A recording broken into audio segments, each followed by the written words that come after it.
Oke, terima kasih, Pak Arif. Oke, rekan-rekan semuanya, Assalamualaikum warahmatullahi wabarakatuh. Selamat siang ya, salam kenal. Oke, hari ini kita akan pembahasan ya di dalam webinar ini terkait dengan implementasi standar keselamatan kerja dalam pengelolaan bahaya kimia yang kemudian akan disampaikan oleh saya ya, M. Alfian Tito Rizky ya. Nah, sebelum saya menyampaikan, mohon untuk izin perkenalkan diri. Nama saya Muhammad Alfian Tito, saya biasa dipanggil dengan Alfian Tito, kemudian domisili saya ada di Karawang ya.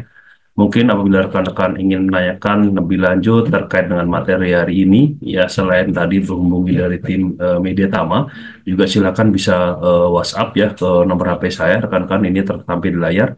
Dan ini juga saya tampilkan untuk LinkedIn saya dan informasi beberapa terkait dengan pendidikan, kemudian beberapa sertifikasi yang saya miliki, dan kemudian secara pengalaman kerja ya. Dan saat ini saya aktif bekerja di PT Pacific Viscose Lansing Group, di mana saat ini saya menjabat sebagai Personal Safety Supervisor, acting sebagai Deputy Manager ya.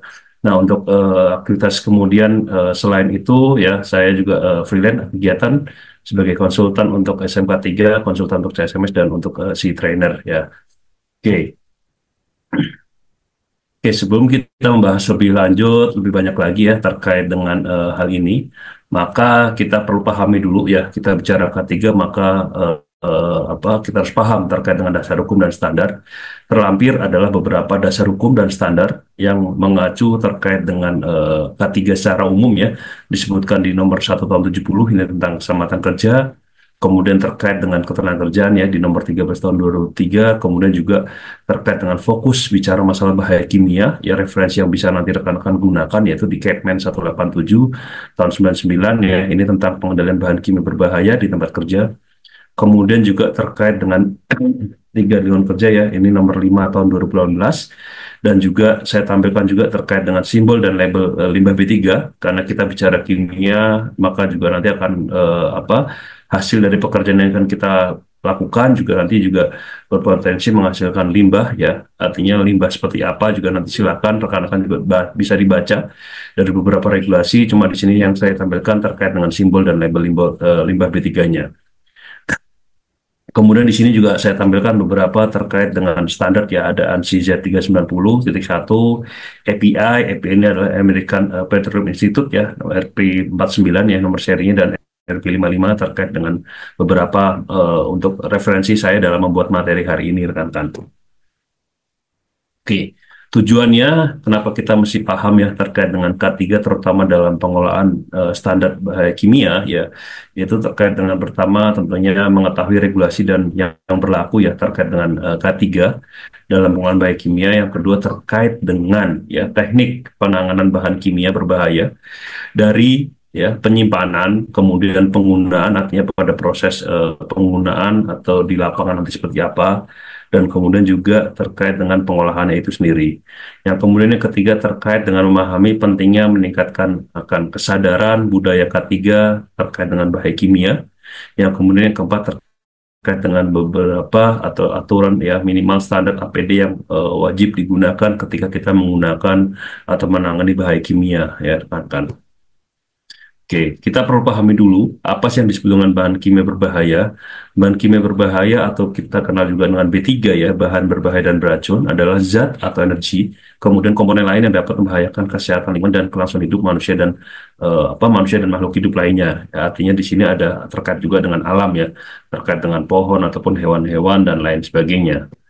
Nah, ini bisa dilihat ya, ada bahaya apa yang rekan-rekan lihat ya, yang ada di dalam foto ini ya, diantaranya terkait dengan bahaya kimia itu sendiri ya, ada yang pencemaran secara ke alam ya, artinya tercemar di sungai ya, ini mungkin di belakang industri. Ini saya ambil gambar dari nggak secara langsung ya teman-teman ya, ini saya ambil dari Google, tapi bisa terlihat ya, bayangkan kalau ini terjadi di sekitar area kita teman-teman. Kemudian ini ya seperti kita ketahui ya, potensi ini bisa terjadi ya saat proses adanya industri ya yang sedang berjalan, baik industri besar ataupun industri rumahan juga sangat mungkin ya hal itu. Kemudian di sini saya juga tampilkan terkait dengan safety moment. Ini yang belum lama kejadian ya, di tanggal Rabu. Ya, saya dapat informasi ini dari berita ya, dan ini juga sempat viral.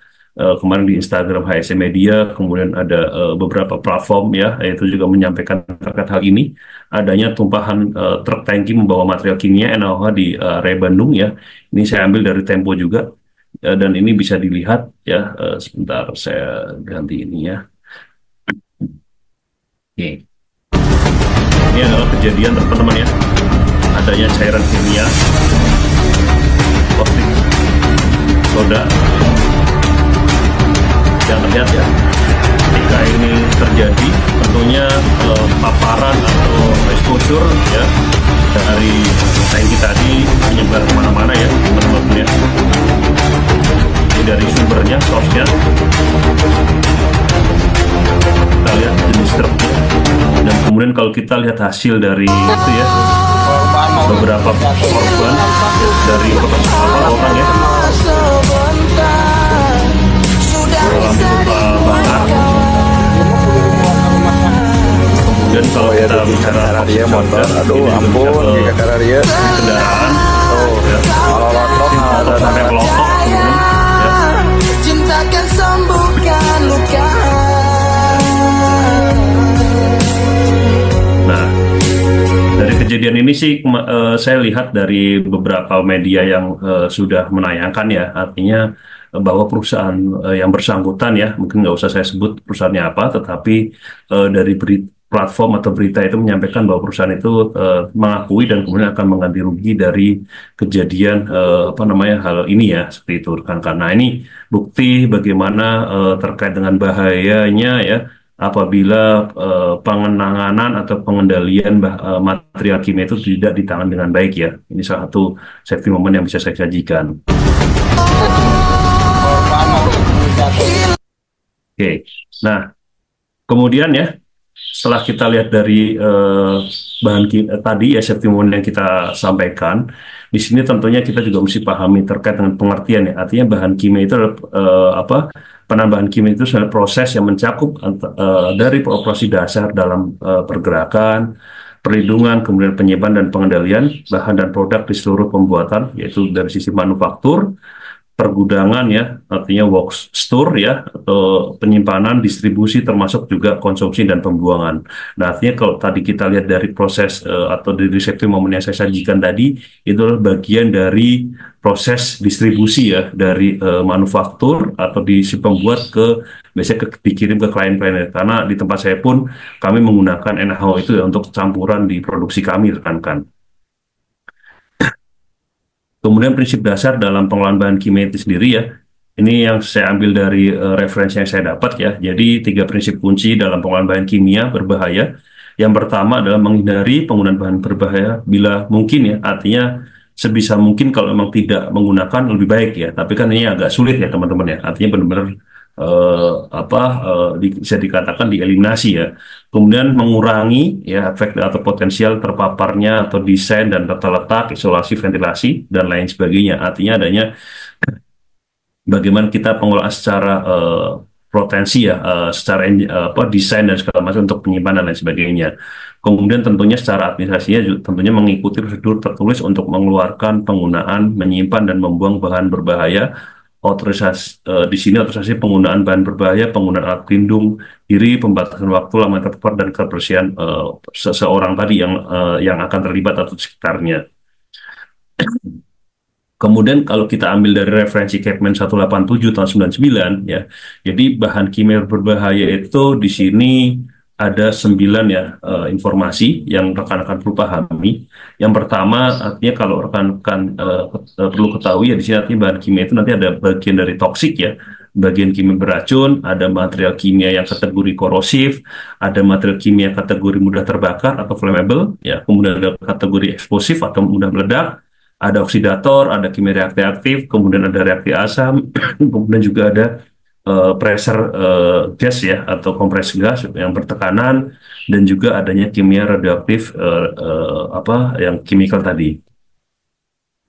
Kemudian bentuk dan jenis bahan kimia berbahaya ya, di sini bentuk dan jenisnya diantara ada padat.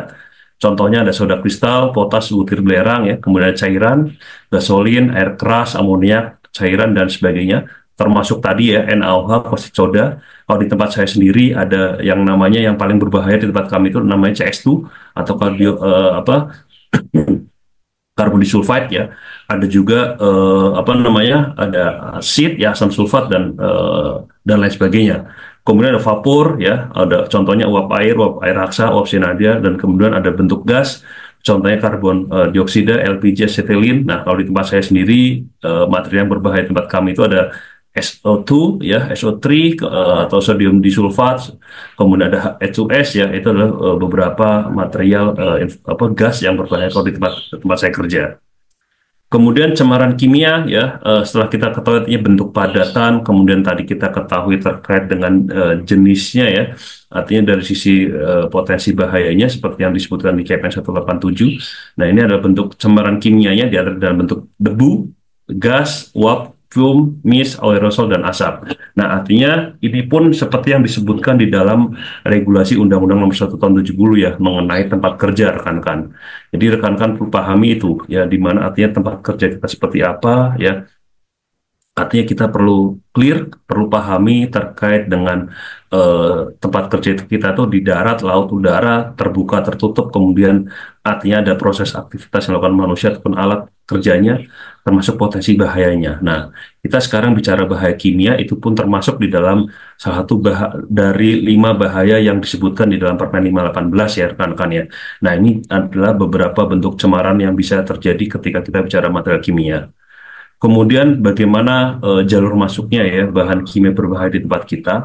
Di antaranya ada pernapasan ya, inhalation, kemudian ada kulit, dan kemudian ada mulut ya, yaitu oral. Nah ini beberapa contoh ya, artinya bagaimana masuknya material kimia tadi ke dalam tubuh kita.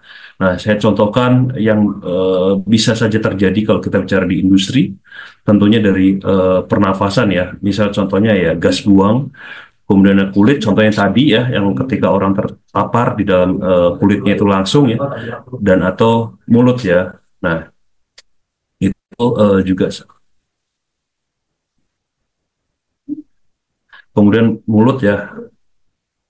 kemudian mulut ya, ada apa namanya contohnya kalau kita bicara di proyek itu yang pernah terjadi di tempat saya dulu ya, itu contohnya orang tertelan minum apa ya nama thinner ya, itu karena apa, penyimpanan materialnya itu di botol ya, yang tidak semestinya itu apa namanya bahan kimia dimasukkan dalam botol minuman yang biasa digunakan teman-teman.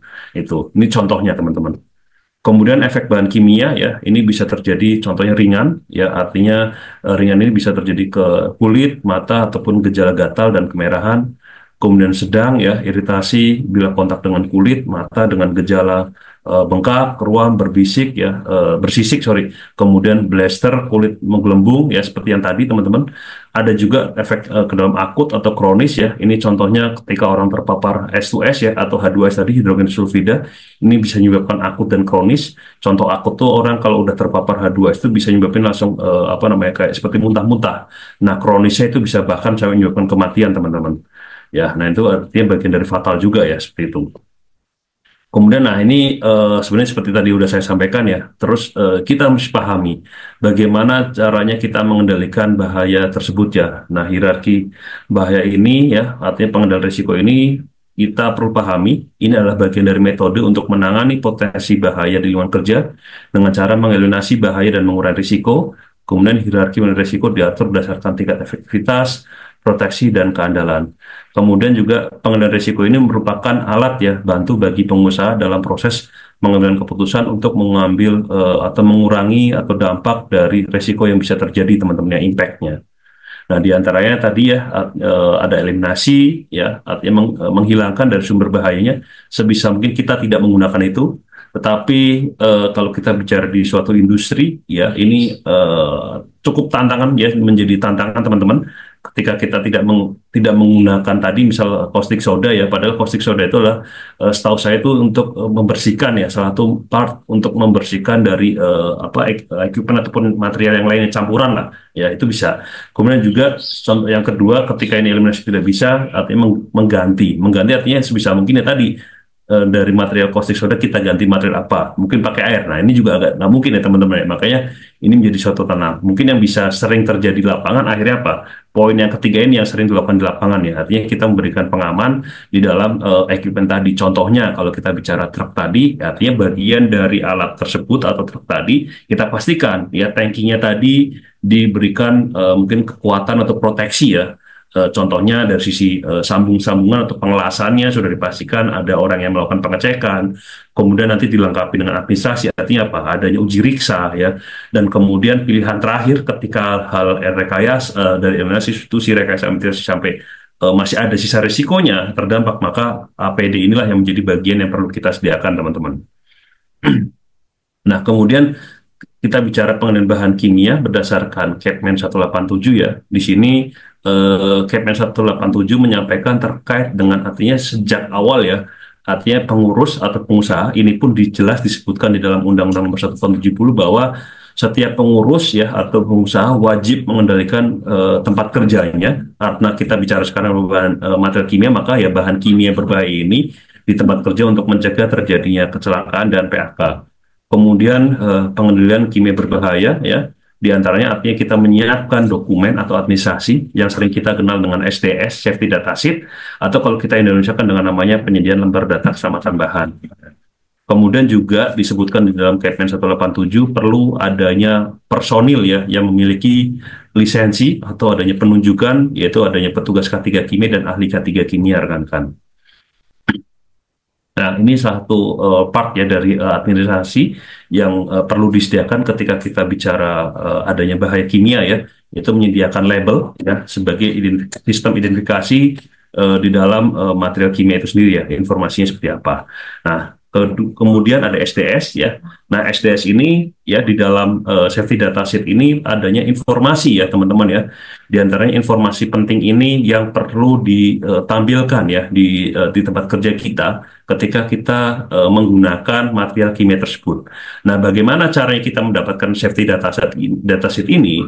Teman-teman bisa dapatkan dari mana? Dari manufaktur, dari si produsen ya, si pembuat itu. Di antaranya informasi apa sih yang rekan-rekan dapatkan ya? Pertama artinya komposisi. Nah, bicara komposisi itu contohnya ya, kayak yang tadi terkait dengan caustic soda itu, seinformasi yang saya dapat ya, caustic soda yang tercemar tadi atau yang truk tadi yang ada kebocoran itu 40% untuk komposisinya. Jadi campuran untuk caustic soda itu adalah caustic soda 40%. Nah, kemudian ada lagi kalau nanti ada caustic soda yang berapa persen. Nah, artinya semakin tingkatan komposisinya itu semakin tinggi, itu juga bisa berpengaruh terhadap informasi atau bahaya yang bisa terjadi, teman-teman. Maka dari itu, rekan-rekan perlu pahami hal ini. Kedua, sifat fisik dan kimia. Ya. Kemudian yang ketiga, dampaknya terhadap kesehatan dan lingkungan. Ya. Seperti yang tadi saya sampaikan terkait dengan efek kronik dan akut, bahkan fatalnya seperti apa. Ya. Nah, seperti yang tadi terjadi di kejadian yang di Bandung Barat tadi, ya ini sangat mungkin sekali teman-teman ya terdampak juga terhadap lingkungan. Kalau kita lihat tadi kan air dari atau cairan dari caustic soda tadi itu sudah sampai bleber ya atau menyebar ke jalanan bahkan masuk ke selokan. Nah, itu artinya hal itu perlu kita kendalikan secepat mungkin teman-teman ya. Nah, ini ada beberapa nanti informasi yang bisa saya tampilkan untuk untuk dalam proteksi tadi. Kemudian yang keempat, petunjuk penanganan, penggunaan, penyimpanan, dan pembuangan yang aman, kemudian tindakan perlindungan dan pencegahan keselamatan, ya, kemudian prosedur tanggap darurat. Nah, ini artinya prosedur yang tadi terjadi di jalan raya tadi, ya, ada yang kemudian itu adalah satu artinya prosedur dalam tanggap darurat itu harus dilakukan, teman-teman. Kemudian tentunya hal ini semua ya pemenuhan terhadap regulasi sudah pasti, dan tentunya juga perlindungan terhadap pekerja yang membawa, mengangkut ataupun mengoperasikan, termasuk juga konsumen yang nantinya akan menggunakan. Termasuk tentunya ya APD ya, artinya dalam penentukan APD yang akan digunakan oleh operator atau si pengguna ini pun harus sesuai dengan spesifikasi dari material kimia itu sendiri. Karena kalau kita memilih APD dengan sembarangan tanpa memperhatikan data sheet atau tanpa memperhatikan spesifikasi, bisa jadi APD yang kita gunakan tidak tepat nantinya. Seperti itu rekan-rekan. Kemudian ini adalah informasi ya, GHS adalah Global Harmony System atau piktogram informasi yang harus disajikan ketika kita bicara membawa, mengangkut ataupun menyimpan ya material kimia itu. Di antaranya ada informasi. Nah, ini informasi yang seperti yang tadi saya tampilkan ya. Ada informasi terkait dengan eksplosif, kemudian ada informasi terkait dengan material yang bisa terbakar atau oksidasi, atau kemudian kalau material ini adalah bagian dari gas bertekanan ya, ini yang korosif, kemudian ini ada yang toksik ya. Ini bukan kematian ya teman-teman ya, ini artinya toksik ya. Jadi itu, kemudian juga ini ada yang kategori dalam bahaya kesehatan, ini mutagenik, karsinogenik ya. Kemudian ini iritan, dan ini yang bisa menyebabkan kerusakan atau terganggunya alam ya, atau environmental area sekitar seperti itu. Nah, artinya ini yang perlu ditempel teman-teman ketika kita menyimpan, membawa ya, ataupun mendistribusikan, bahwa artinya kontainer atau wadah tersebut wajib ditempel ya teman-teman ya. Ini referensi ini teman-teman bisa dapat dari Kepmen 187 ataupun kemudian yang label atau simbol yang tadi saya tampilkan ya dalam referensi tadi. Nah, ini kemudian dalam penyimpanan. Artinya dalam penyimpanan material kimia pun teman-teman nggak boleh sembarangan ya. Artinya di sini ketika teman-teman nanti menyimpan material dengan kategori apa namanya 2.1 ini atau warna merah ini sesuai dengan informasi di sini ya. Artinya informasi itu wajib di sini segregate ya. Artinya warna merah ketika temu apa warna merah ya, maka di sini tidak apa mixing ya, artinya dalam mitigasi resikonya atau metriknya seperti apa ya, ini kelihatan bahwa apakah harus diisolat, apakah nanti seperti apa penanganan lebih lanjut. Nah, artinya ini informasi yang bisa teman-teman dapatkan ya. Nah, ini saya ambil referensinya dari AS ya, standar NZS 3833 tahun 2007. Nah, ini referensi yang rekan-rekan bisa dapatkan nanti untuk ketika teman-teman menyimpan material kimia di tempat rekan-rekan nantinya. Kemudian ini juga sama ya, artinya ketika teman-teman menyimpan tadi ya oxidizing ya, ini ketika warna hijau ya, artinya clear bahwa ini compatible. Tetapi kalau warna merah ya, artinya ketika oksidasi ketemu dengan material yang mudah terbakar ya, ini tidak boleh ya, not compatible. Kalau iritan ya, asid ya, ini ada warna kuning, artinya ini harus referensi ke dalam SDS ya, safety data sheet. Nah, ini yang ini artinya ketika teman-teman menyimpan itu pun bisa menyebabkan dari bahaya yang awal memiliki bahaya oksidan, ketika ketemu dengan bahaya apa bisa flammable atau mudah terbakar, maka ini bisa menjadikan apa seperti itu. Nah, artinya bisa menjadikan ada bahaya apa yang baru ya. Nah, ini yang artinya teman-teman juga perlu lakukan mitigasi dalam resikonya. Oke, nah ini juga sama contohnya ya teman-teman ya, itu. Oke, kemudian NAB ya, nilai ambang batas faktor kimia di udara di tempat kerja.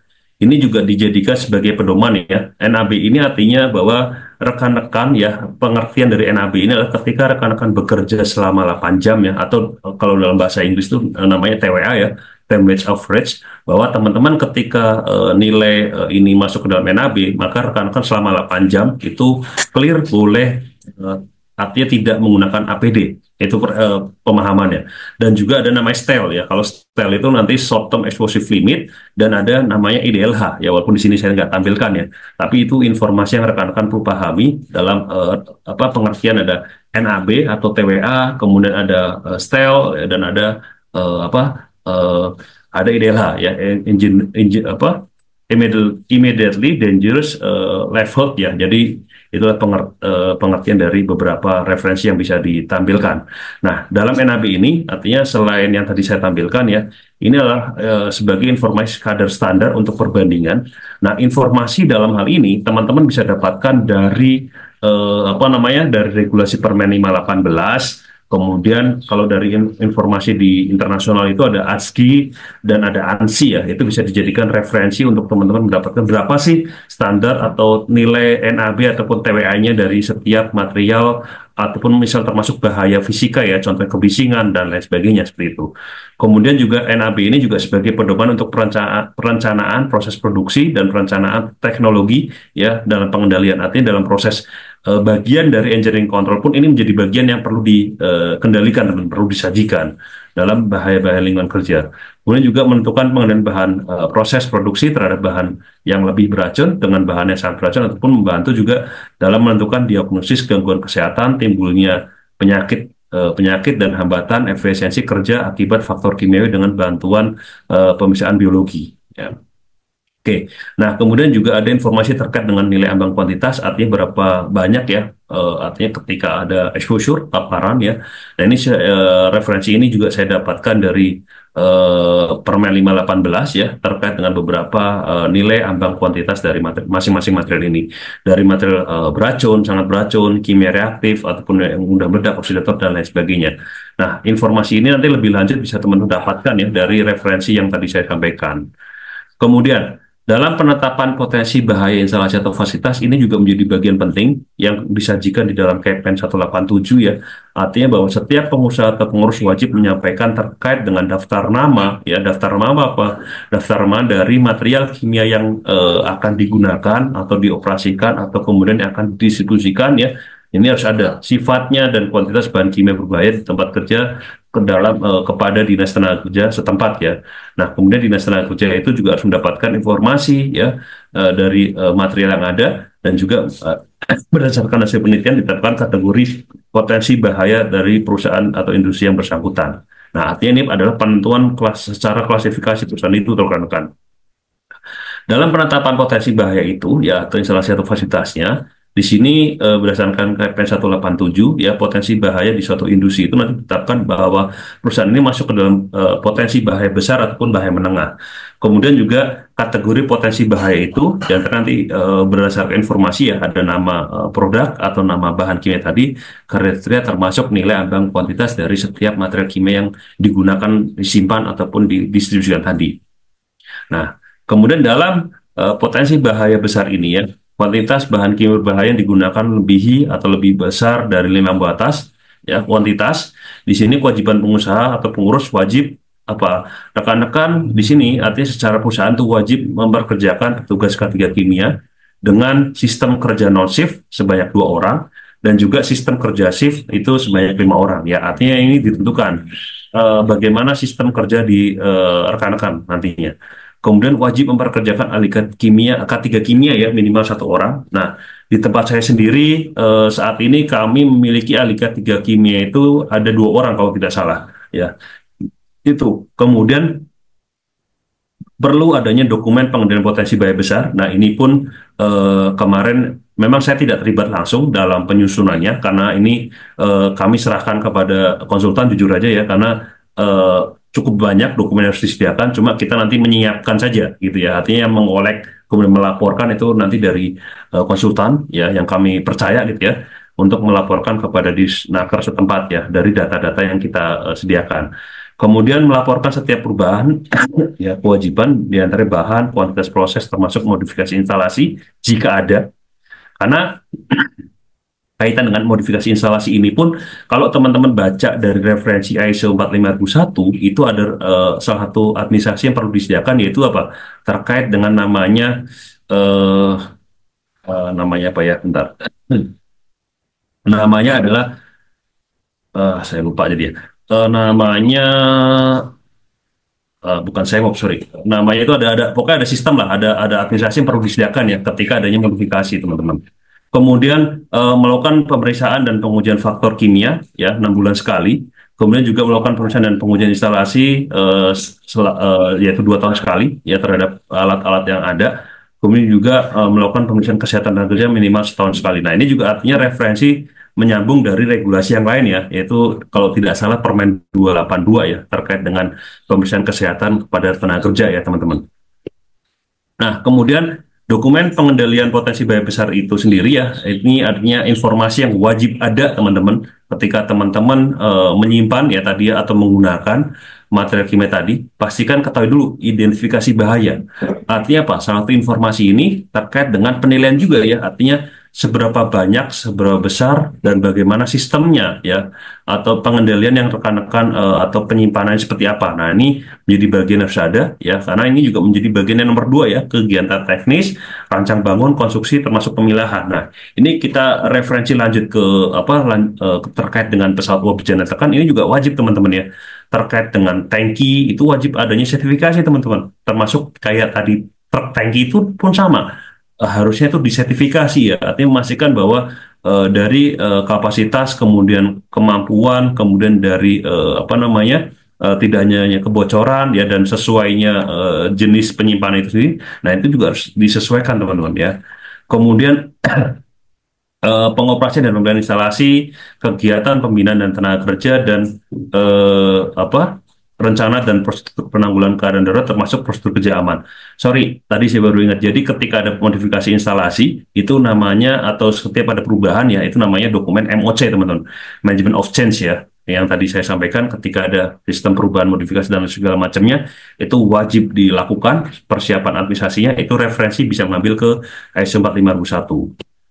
Oke, kemudian ketika teman-teman kategori masuk ke dalam potensi bahaya menengah ya, ini adalah ketika perusahaan tersebut ya yang digunakan sama atau lebih kecil dari nilai ambang kuantitas ya. Nah, di sini pengusaha atau pengurus wajib memperkerjakan petugas K3 kimia di sistem kerja non shift ya, artinya ketika rekan-rekan di perusahaan tersebut masuk ke dalam perusahaan yang tidak ada shift ya, tidak shifting, maka satu orang dan kalau perusahaan itu sistem shifting maka wajib masing-masing shift ya itu wajib ada dan kemudian juga sama ya membuat dokumen pengendalian potensi bahaya menengah kemudian melaporkan setiap perubahan ya di antara bahan kualitas proses dan modifikasi instalasi ini sama yang tadi saya sampaikan ya artinya wajib ada dokumen MOC teman-teman ya kemudian melakukan pemeriksaan pengujian faktor kimia setahun sekali dan melakukan pemeriksaan dan pengujian instalasi minimal 3 tahun sekali dan melakukan pemeriksaan kesehatan tenaga kerja ya ini referensinya bisa mengambil ke Permen 282 kalau tidak salah. Kemudian juga dokumen pengendalian potensi bahaya menengah ya berisi informasinya kurang lebih mirip ya teman-teman ya. Atau hampir sama bahkan ya. Kalau kita lihat ini referensi yang saya ambil dari Kepmen 187 teman-teman. Ya seperti itu. Oke. Kemudian fasilitas yang wajib ya yang harus disediakan oleh setiap pengurus ya ketika kita menyimpan ya tadi terkait dengan bahaya kimia di antaranya tentunya perlu merawat, mencuci serta binatu pakaian kerja. Nah ini artinya apa? Memang sebaiknya ya, ini kalau kita berdasarkan referensi regulasi ini, ketika personil ya yang bersangkutan di perusahaannya itu ada paparan terhadap apa namanya material kimia tadi ya, yang kemudian bisa menempel ke dalam baju pekerja tersebut, itu langkah lebih baiknya kalau kita berdasarkan regulasi ini itu tidak dibawa ke rumah teman-teman. Jadi lebih baik dicuci atau di sistem laundry itu di perusahaan ya itu. Tetapi pemahaman hal ini yang masih jujur aja perusahaan masih banyak yang belum melakukan hal ini ya teman-teman ya. Atau minimal kalau memang hal ini belum ada, baiknya ketika di rumah dipisah yang cucinya dengan pakaian yang lain ya atau pakaian orang rumah. Kemudian APD ya itu. Kemudian tempat penyimpanan pakaian kerja APD yang terpisah dari tempat penyimpanan bahan pakaian sehari-hari, kemudian kebutuhan terkait dengan air, sabun, handuk, dan tempat mandi. Atau biasanya kalau di lapangan itu ya teman-teman minimal sesuai dengan regulasi itu wajib adanya apa? Emergency shower ya atau air wash ya itu yang ada di lokasi. Nah tempat kami pun ada di tempat saya kerja itu ada. Kemudian fasilitas untuk makan dan minum yang letaknya aman ya karena juga bisa adanya paparan ya ketika kita bicara material kimia mungkin itu dari fume atau asap ataupun dari gas ya jangan sampai artinya menyebabkan paparan itu ke dalam makanan yang akan disajikan ya ini di tempat saya kerja pun ada catering nah maka cateringnya pun tempatnya khusus teman nggak sembarangan ya artinya memang sudah dilakukan sterilisasi atau di tempatnya disesuaikan seperti itu berdasarkan mitigasi risiko yang sudah dilakukan.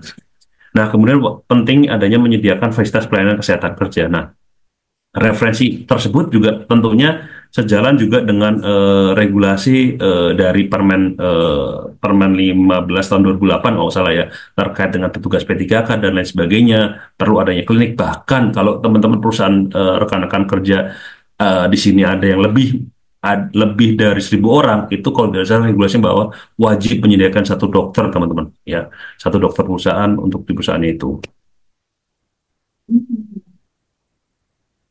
Bentar.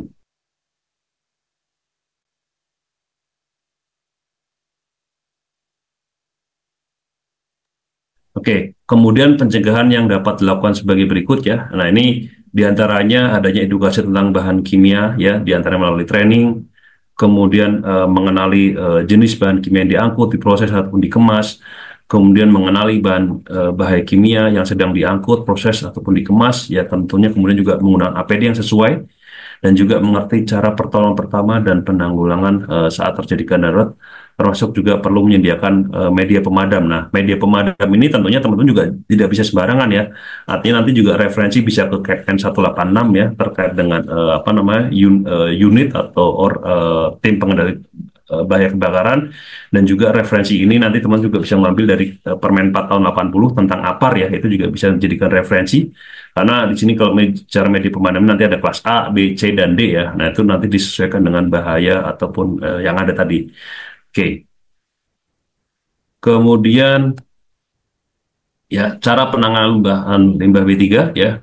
Artinya ini teman-teman perlu ketahui ya tadi pentingnya kita ketahui dulu seberapa besar tempat yang kita miliki terkait dengan material kimia tadi. Artinya kita perlu menyesuaikan ya, artinya perlu kalau kita lihat referensi, kalau tidak salah itu adalah 110% teman-teman. Bicara apa namanya potensi apa namanya tempat yang bisa kita sediakan ya. Termasuk kemudian tentunya perlu menyediakan SDS ya atau MSDS. Ini karena kita mesti ketahui bagaimana nanti ketika ada tumpahan paparnya seperti apa penanganannya, itu juga mesti ketahui. Kemudian absorber, siapkan lokasi daerah yang terkena tumpahan, termasuk kemudian lakukan skimming dan kemudian lakukan tampung dan wadah yang sudah ditentukan ya dalam kemasan tertutup. Nah, nanti tentunya perlu ada koordinasi dengan pihak ketiga biasanya ya untuk transporter. Nah, dalam hal ini tentunya dari ini ya kurang lebih ya dari penghasil limbah B3, kemudian pengumpulan TPS limbah B3, pengangkutan transporter, perlu ada manifest ya atau sistem komunikasi ya dengan pihak ketiga yang kemudian nanti data ini akan dilaporkan kepada Dinas Lingkungan Hidup ya teman-teman untuk bagaimana dalam pengelolaan limbah ataupun B3 yang kita miliki teman-teman ya, seperti itu. Baik prosesnya nanti ada diolah, kemudian ada digunakan kembali ataupun dimanfaatkan kembali ya teman-teman ya, seperti itu. Nah, ini contoh ya gambaran ketika kita menyimpan material kimia ataupun di store ya, artinya Pak pastikan terkait dengan standarisasi terkait dengan di ruangan ya, penyimpanan paletnya, kemudian sistem komunikasi apa namanya kalau ini bicara material kimia cairan maka perlu disediakan sistem adanya secondary containment, termasuk juga ketika ini proses di area workshop ini juga menggunakan adanya forklift atau unit bergerak, maka potensi bahaya dari unit bergerak ini pun pastikan harus dilakukan mitigasi ya teman-teman. Artinya bisa jadi ada tertabrak ataupun ketabrak ya. Artinya proses di mana mitigasi terhadap operator ini juga perlu disediakan teman-teman. Nah, seperti itu ya kurang lebih. Oke, kemudian penanganan limbah B3 ya, ini juga mesti kita siapkan juga ya, penanganan seperti apa tadi, dan kemudian perlu adanya pemasangan terkait dengan sign ya, material kita apa yang disimpan seperti itu. Nah, kurang lebih ini contoh ya, ini limbah B3 ya, kondisi limbah B3 setelah disortir dan melakukan pengolahan segregasi, serta pembelian simbol limbah B3 dan labeling ya, seperti ini. Kemudian ini berdasarkan Permen LH ya nomor 14 tahun 2013 tentang simbol dan label limbah B3. Ini pastikan wajib disediakan atau ditempel di apa namanya tadi ya di wadah tadi. Nah, ini berbeda dengan simbol yang tadi ada di GHS ya. Kalau GHS itu untuk kontainer untuk penggunaan, kalau ini limbah B3 teman-teman ya. Nah, ini nanti aturannya ada di Permen LH nomor 14 2013 ini untuk menjadi referensinya terkait dengan besar ukurannya dan seperti apa. Nah, ini rekan-rekan bisa nanti lebih pahami lebih lanjut ya, seperti itu. Oke, kemudian kalau kita tadi penanganan secara area kerja, tentunya di sini bicara area kerja tentunya ada manusia yang akan apa namanya mengoperasikan ataupun mengendalikan. Tentunya juga ini berdasarkan referensi Permen 282 ya, artinya bahwa setiap pekerja itu wajib dilakukan MCU ya sebelum dia bekerja, apalagi ini berhubungan dengan material kimia teman-teman ya.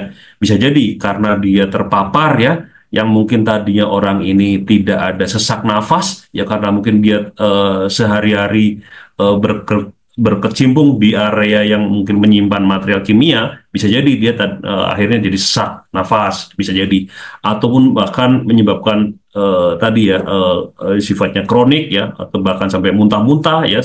Nah itu hal-hal yang sangat mungkin terjadi, makanya dalam proses pemeriksaan kesehatan ini pun menjadi bagian yang harus dilakukan teman-teman. Nah ini sesuai dengan regulasi, beberapa regulasi untuk pemeriksaan kesehatan ini ada untuk Undang-Undang Nomor 1 Tahun 70, ada Permen tahun 8282, termasuk Kepmen 187 ini pun menyebutkan teman-teman. Maka tidak kurang ya untuk referensi untuk teman-teman nanti dijadikan acuannya.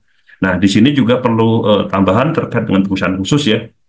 Artinya pemeriksaan khusus ini, artinya kalau tadi kita sebelum bekerja itu di awal proses sebelum bekerja, dan ada secara berkala, dan juga pemeriksaan khusus diantaranya ketika ada pekerja mengalami kecelakaan ya, kemudian juga mengalami kesehatan tertentu, ataupun ketika berusia lebih dari 40 tahun dan memiliki disabilitas, ini juga menjadi bagian yang harus dilakukan secara khusus teman-teman.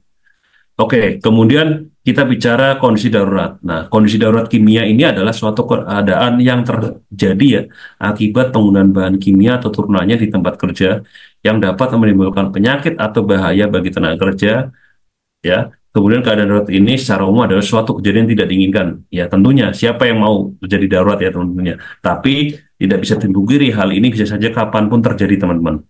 Maka dari itu ya seperti keadaan seperti kebakaran, ledakan ya dari efek atau trigger dari bahaya kimia yang kita simpan ya, mungkin tercipta sedikit api itu ya. Nah, maka hal-hal ini pun pasti kita lakukan pengendaliannya. Nah, hal ini pun seperti yang tadi terjadi tumpahan di jalan ya, seperti yang tadi berita di area Bandung tadi, itu juga bisa dikatakan itu menjadi bagian dari kondisi darurat teman-teman ya.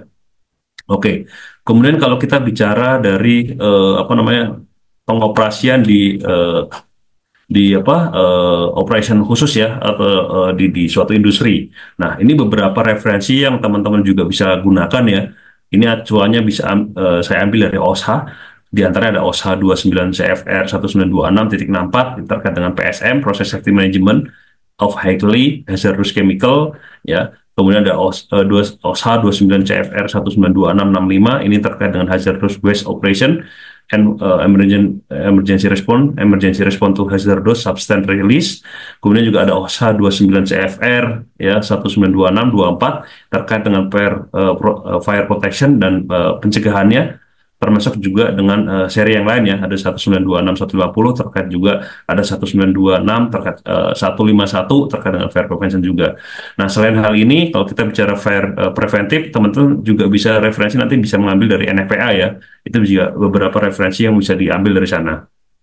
Oke, kemudian apa yang kita lakukan ya ketika terjadi kondisi darurat tadi? Tentunya ya kita harus siap ya, karena hal ini seperti tadi kita bilang, kapanpun bisa terjadi teman-teman. Kemudian tangani dan tuntaskan, kan gitu.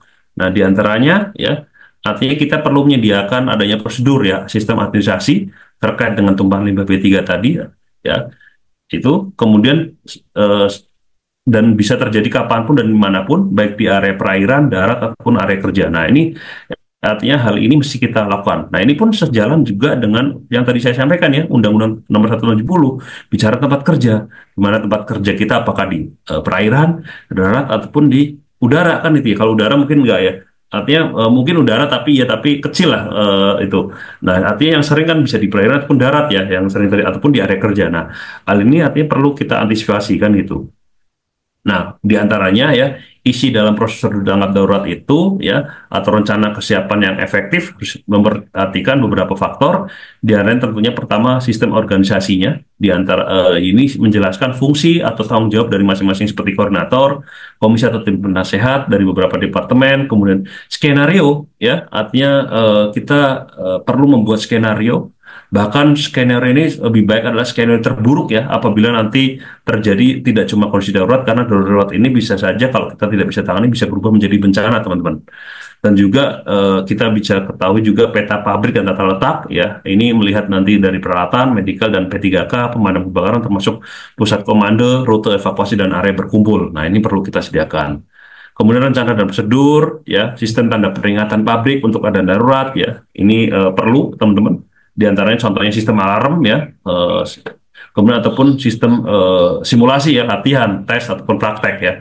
Artinya kalau kondisi nanti sampai terjadi hal bencana tadi, darurat ataupun bencana, maka ini perlu salah satunya perlu adanya simulasi dulu sehingga orang itu nanti sudah sudah terlatih ya, seperti itu. Kemudian alat komunikasi dan personil ya, ini untuk menjaga selalu terbukanya jalur komunikasi, alat komunikasi yang memadai dan personil yang ditunjuk harus siap. Kemudian peralatan yang dimiliki dari sistem pendeteksi api ya, artinya detektor ataupun kebocoran bahan kimia. Nah, sistem pendeteksi kebocoran bahan kimia ini bisa digunakan sistem deteksi gas ya, kalau mungkin bentuknya gas, ataupun mungkin sistem lain yang ini juga nanti bisa teman-teman koordinasi atau kerjasama dengan biasanya tim instrumentasi ya. Dia akan menyiapkan lah. Biasanya referensinya biasanya dari hazard dulu ya, hazard operational probability study dulu tuh biasanya. Kemudian ataupun respon terakhir ya, artinya bagaimana kalau sampai terjadi kondisi darurat tadi kita bisa lakukan cepat ya, sehingga kita bisa meminimalkan efek ataupun impact yang bisa terjadi di lokasi tersebut. Nah, contoh beberapa indikasi adanya tumpahan limbah B3 itu biasanya adanya kemasan yang bocor, kemasan yang pecah, ataupun ada bau yang tidak biasa ya. Contohnya kalau kita bicara H2S itu dia memiliki karakteristik baunya itu seperti rotten egg ya, atau telur busuk teman-teman. Nah, itu bisa jadi ada tanda ya, ataupun yang material lainnya ya. Kemudian tetesan di sekitar kemasan ataupun hilangnya tutup kemasan. Kemudian emergency control ya, darurat ya. Ini juga perlu ya disediakan, artinya bagaimana sistem tanggap darurat tadi, sistem kontrol timnya ya, dari sistem komando dan sampai tim di bawahnya. Nah, ini artinya perlu kita sediakan jauh-jauh hari, jangan dadakan ya teman-teman ya. Sudah pasti kalau dadakan nanti akan ricuh ya pastinya ini. Oke. Kemudian, nah ini contohnya beberapa nomor informasi yang yang perlu disediakan ya, dari contohnya nomor kepolisian atau departemen pemadam kebakaran ataupun yang lainnya ya, yang tentunya yang relate atau berhubungan dengan kondisi ini ya, seperti itu. Nah, kemudian ini contoh alat yang biasa digunakan ya untuk peralatan kebersihan. Contohnya adalah bahan penyerap atau absorber ya. Jenis bahan penyerap yang digunakan tergantung pada tumpahan limbah B3. Ya, ini kembali lagi artinya kita mesti ketahui dulu, identifikasi dulu apa material yang ada di tempat kerja kita. Kemudian terkait dengan jumlah bahan penyerap. Nah, ini juga artinya perlu dihitung teman-teman ya. Artinya kita punya berapa besar, berapa banyak, berapa meter kubik ya terkait dengan material kimia tadi. Nanti kita perlu sediakan teman-teman.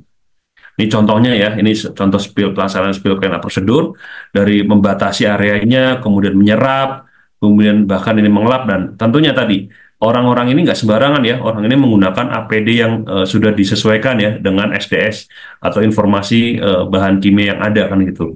Atau ini yang dengan menggunakan tipe kering ya, atau dengan pasir ya. Ini juga biasanya kalau di pom bensin, kalau mungkin teman-teman yang awam belum pernah melihat yang model seperti ini, biasanya kalau di pom bensin itu minimal banget tuh pakai pasir ataupun biasanya pakai gergaji kayu, itu juga bisa, tapi itu minimal banget. Nah, kemudian ini nggak boleh sembarangan ya, ini pastikan dibuang atau disimpan dulu ya di wadah yang memang sudah ditentukan, dan kemudian kerjasama dengan pihak ketiga tadi ya. Jadi artinya kembali lagi, jangan sampai kita udah merapikan, menyimpan gitu ya, terus kemudian ujungnya dibuang sempat ya, sama aja. Jadi pastikan kita pun sudah menyiapkan tempat B3 yang sudah ditentukan tadi. Nah, ini contohnya ya. Tuh. Oke. Kemudian kalau tadi kita bicara secara industri ada cairan ya, materi cairan pun begitu. Untuk kita bicara di industri adanya bahaya gas ya, limbah gas industri pun itu bisa kita lakukan pengendalian teman-teman. Nah, biasanya kalau di industri sama seperti tempat saya kerja ya. Jadi kalau tempat saya pun ada material kimia itu bisa terpapar ya lewat gas. Maka salah satu proteksi yang kami siapkan adalah menyediakan ini namanya flare ya teman-teman ya. Jadi ini membakar gas yang memang supaya menurunkan sampai nilai ambang kuantitas teman-teman. Jadi jangan dibuang sembarangan gitu ya. Jadi memang ini sudah standar ya, sesuai dengan standar yang memang sudah ditetapkan teman-teman ya. Jadi ini adalah sistem desulfurisasi ya, atau kemudian ini sistem juga pembakaran gas, kurang lebih seperti ini gambarannya. Oke. Kemudian APD ya, yang tadi artinya dari APD atas ke bawah ya ini juga beberapa hal yang mesti kita siapkan ya, termasuk tadi pakaian kerjanya ya, helm, kacamata ya, termasuk respirator. Nah, respirator pun kita perlu tentukan apakah material bahaya kimia ini atau material gas ini cukup dengan kita sediakan half face ataupun sampai SCBA full face. Nah, maka ini pun harus kita ketahui dulu seberapa besar potensi bahaya yang ada, teman-teman. Nah, tentunya gunakan pelatahan pelindung tertinggi ya untuk tumpahan limbah B3 yang tidak diketahui atau ketika kita bicara material kimia gas ya, yang kita ya sebaiknya gunakan SCBA atau full mask tadi yang memang tidak terpengaruh dari kondisi sekitar karena memang oksigen itu benar-benar ngambil dari tabung yang kita bawa seperti itu. Oke, ini contohnya ya. Jadi ini beberapa contoh APD atau standar yang bisa kita gunakan ya. Ini memang aturan yang saya tampilkan ini kebetulan yang apa di internasional semua ya. Memang ini saya ambil dari referensi di dokumen SOP tempat saya kerja, teman-teman. Dari uniform, hard hat, safety shoes, safety glasses, kemudian dan lain sebagainya. Nah, ini disesuaikan dengan potensi bahaya di tempat kerja saya. Jadi teman-teman nggak mesti jiplak 100% gitu ya. Tapi lebih baik nanti tetap referensi dulu, lihat dulu bahayanya apa sih. Nggak mesti sama keplak-tiplek ya dengan apa yang saya sajikan di sini, teman-teman. Seperti itu. Oke, itu yang bisa saya tampilkan dan saya sajikan untuk materi hari ini, teman-teman, terkait dengan implementasi standar dalam pengolahan bahaya kimia ya. Terima kasih, Pak Arief. Saya kembalikan ke Pak Arief sebagai moderator. Suaranya belum ada, Pak Arief.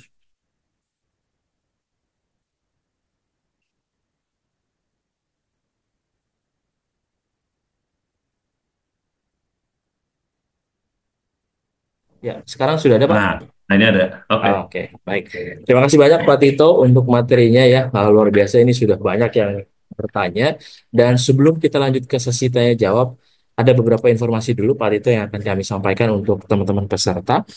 Ya. Dan teman-teman semuanya untuk absensi sesaat lagi akan diberikan di WhatsApp di ini ya di kolom chat Zoom. Dan pastikan teman-teman semuanya sudah install aplikasi Mika Super App K3 dan juga teman-teman selain install teman-teman juga sudah upgrade ke Platinum. Nah, kalau misalkan teman-teman sudah downloadnya sudah dari lama dan biasanya kembali ke Silver. Nah, ini silahkan bisa di-upgrade kembali ya menjadi Platinum. Nah, caranya gimana? Caranya silahkan bisa simak video berikut ini terlebih dahulu. Tutorial upgrade Platinum Member aplikasi Mika Super App K3. Yang pertama, silahkan Anda klik salah satu gambar gembok yang ada pada halaman beranda Anda, kemudian klik upgrade kartu Platinum. Lalu, Anda bisa pilih dengan 3 masa aktif kartu, 3 bulan, 6 bulan, ataupun 1 tahun. Setelah itu, klik upgrade sekarang. Kemudian Anda bisa pilih metode pembayaran melalui virtual account atau juga e-wallet. Setelah itu, klik bayar. Kemudian, silahkan salin rekening virtual Anda dan lakukan transfer berdasarkan nominal yang telah tersedia pada aplikasi. Dan khusus Anda yang menggunakan Mandiri, silahkan Anda pilih pihak ketiga, yaitu Sendit 88908, sesuai dengan 5 angka yang ada di depan rekening virtual Anda. Setelah Anda transfer, silahkan Anda buka kembali aplikasi Mika Super App K3, lalu refresh kembali aplikasi Anda. Setelah itu, Anda bisa klik nama Anda, lalu akan muncul Member Card Platinum.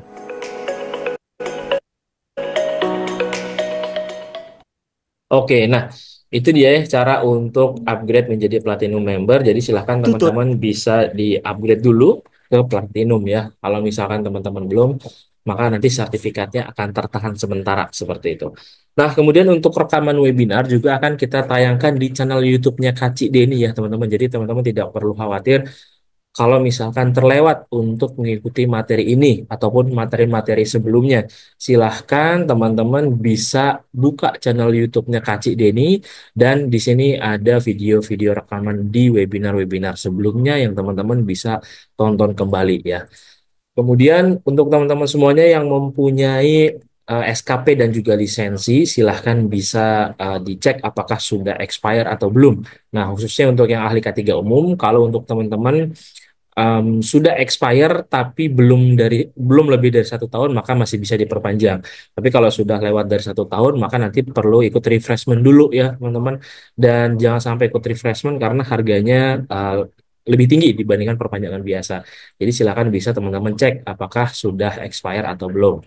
Kemudian untuk lisensi K3 lainnya juga Mediatama bisa bantu untuk proses perpanjangannya ya teman-teman. Lalu kalau misalkan kita ingin terjun ke dunia HSE, harus dimulai dari mana? Nah, pintu gerbangnya teman-teman bisa juga nih ikut yang ahli K3 umum Kemenaker RI. Tapi ini pendidikannya minimal D3 ya teman-teman. Kalau misalkan teman-teman pendidikannya misalkan di bawah D3, teman-teman bisa ikut yang kalau sekarang itu di Mediatama ada operator K3 BNSP ya atau petugas K3 BNSP. Kalau dulu teman-teman bisa ikut yang ahli K3 BNSP. Nah, khusus untuk ahli K3 BNSP ini sudah tidak bisa untuk pendidikannya SMA atau SMK. Jadi, pendidikannya untuk ahli K3 BNSP wajib D3. Nah, ini sama seperti ahli K3 umum dari Kemnaker. Seperti itu, teman-teman. Tapi tidak perlu khawatir, teman-teman masih ada untuk level yang petugasnya ya, teman-teman.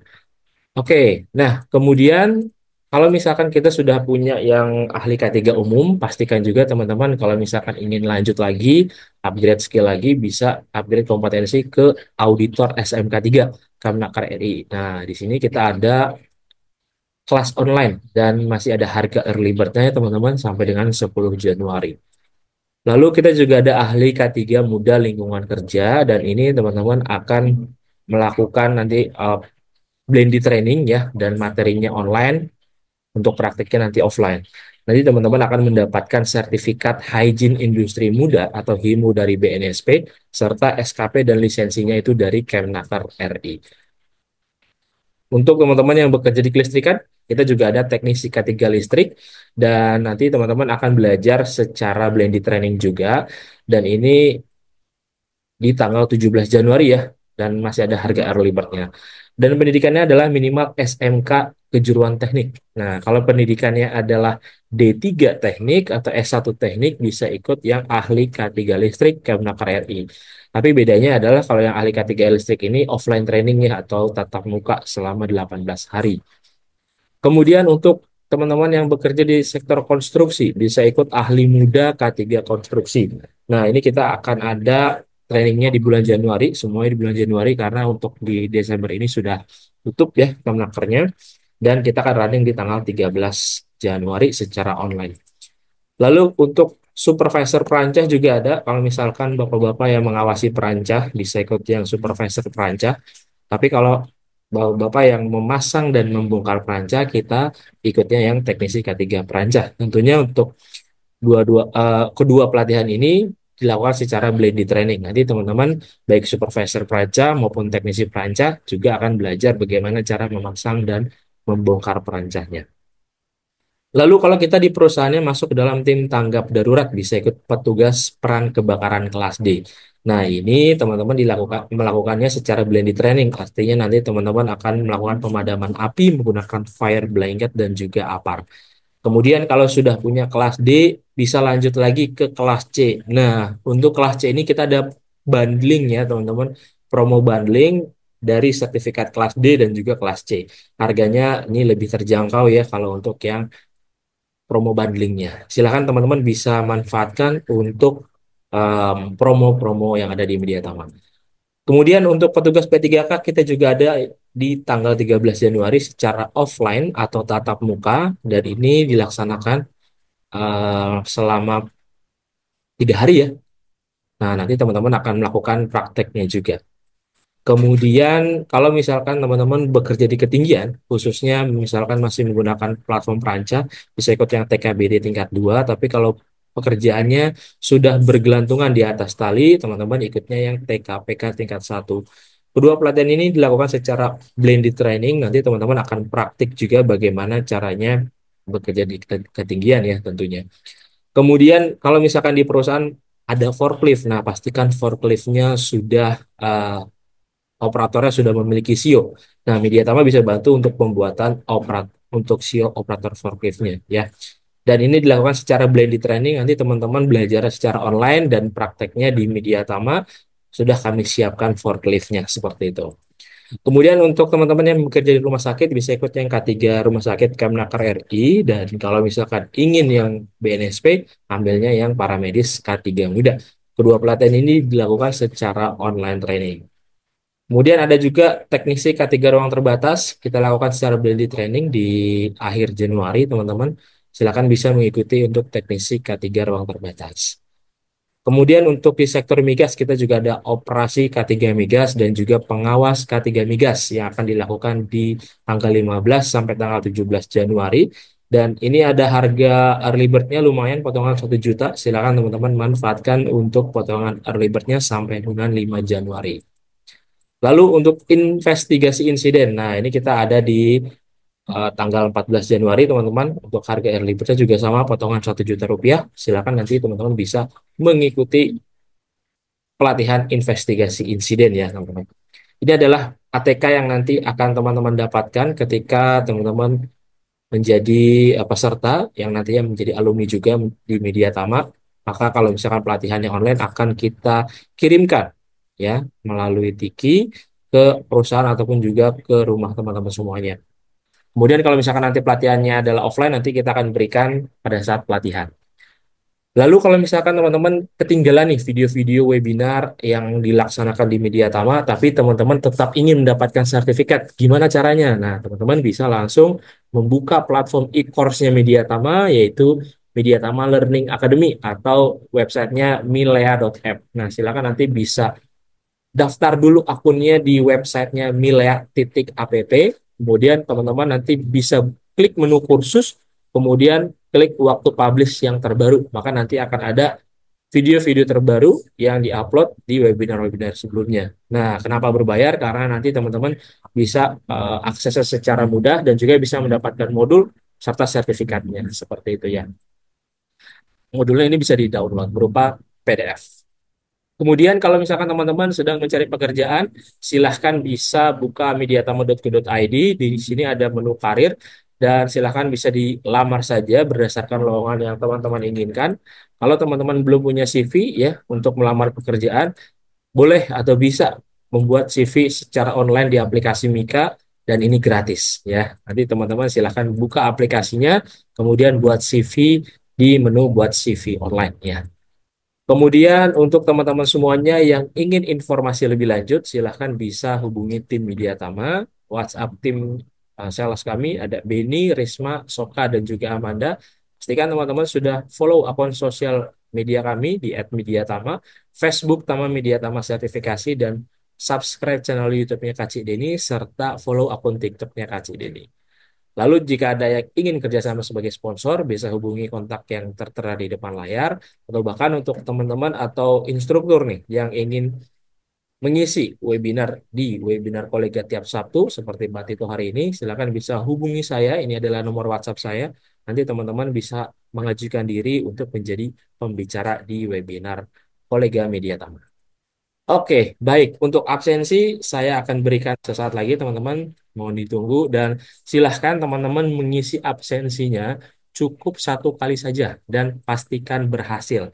Jika ada terjadi kendala, silahkan bisa mencari sinyal yang terbaik supaya teman-teman bisa berhasil mengisi absensi. Dan absensi hanya bisa diisi saat webinar berlangsung. Ketika webinar sudah selesai, maka absensi akan tertutup secara otomatis. Silahkan bisa mengisi absensi terlebih dahulu. Sambil kita lanjut ke sesi Q&A. Pak Tito, di sini udah banyak nih yang bertanya. Dimulai dari pertama nih, Pak Oke. Sungkono Eko. Apakah ada klasifikasi dari jenis bahan kimia yang kita simpan atau kita gunakan dalam proses industri? Misalkan bahan campuran untuk tinta tidak boleh lebih dari 1 tahun, atau jika mencapai kadar tertentu atau bahaya tertentu harus dilakukan inspeksi oleh dinas pemerintahan secara reguler. Nah ini bagaimana Pak? Silakan Pak Tito. Oke, terima kasih.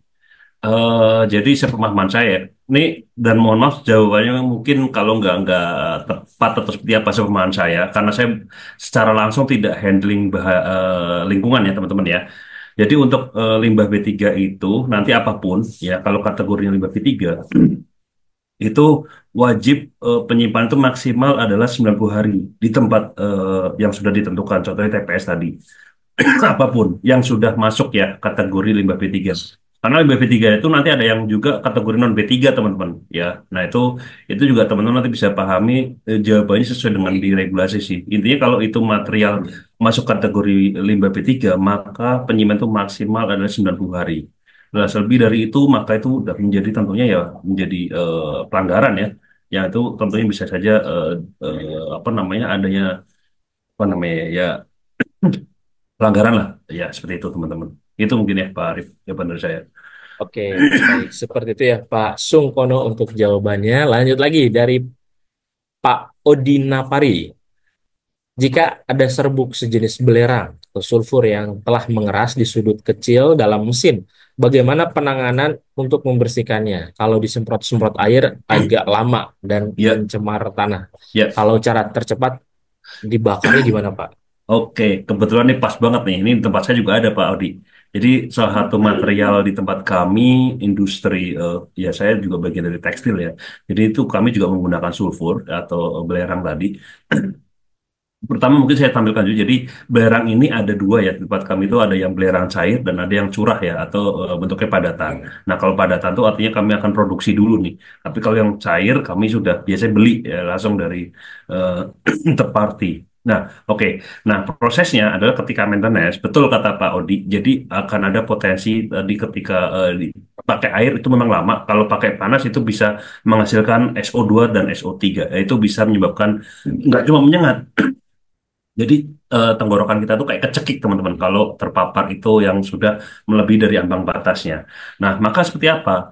Perlu diketahui dulu Pak Odi. Jadi untuk ini memang bisa terbakar, ya memang bisa terbakar, tapi terbakarnya SO2 itu waktunya nggak cepat ya. Jadi dia nggak langsung apa dia nggak langsung menyala karena kategori SO2 ini lebih ke toksik sebenarnya. Walaupun dia bisa kebakar ya. Jadi kategori toksik. Jadi Pak Odi, kalau di tempat saya bisa menggunakan manual.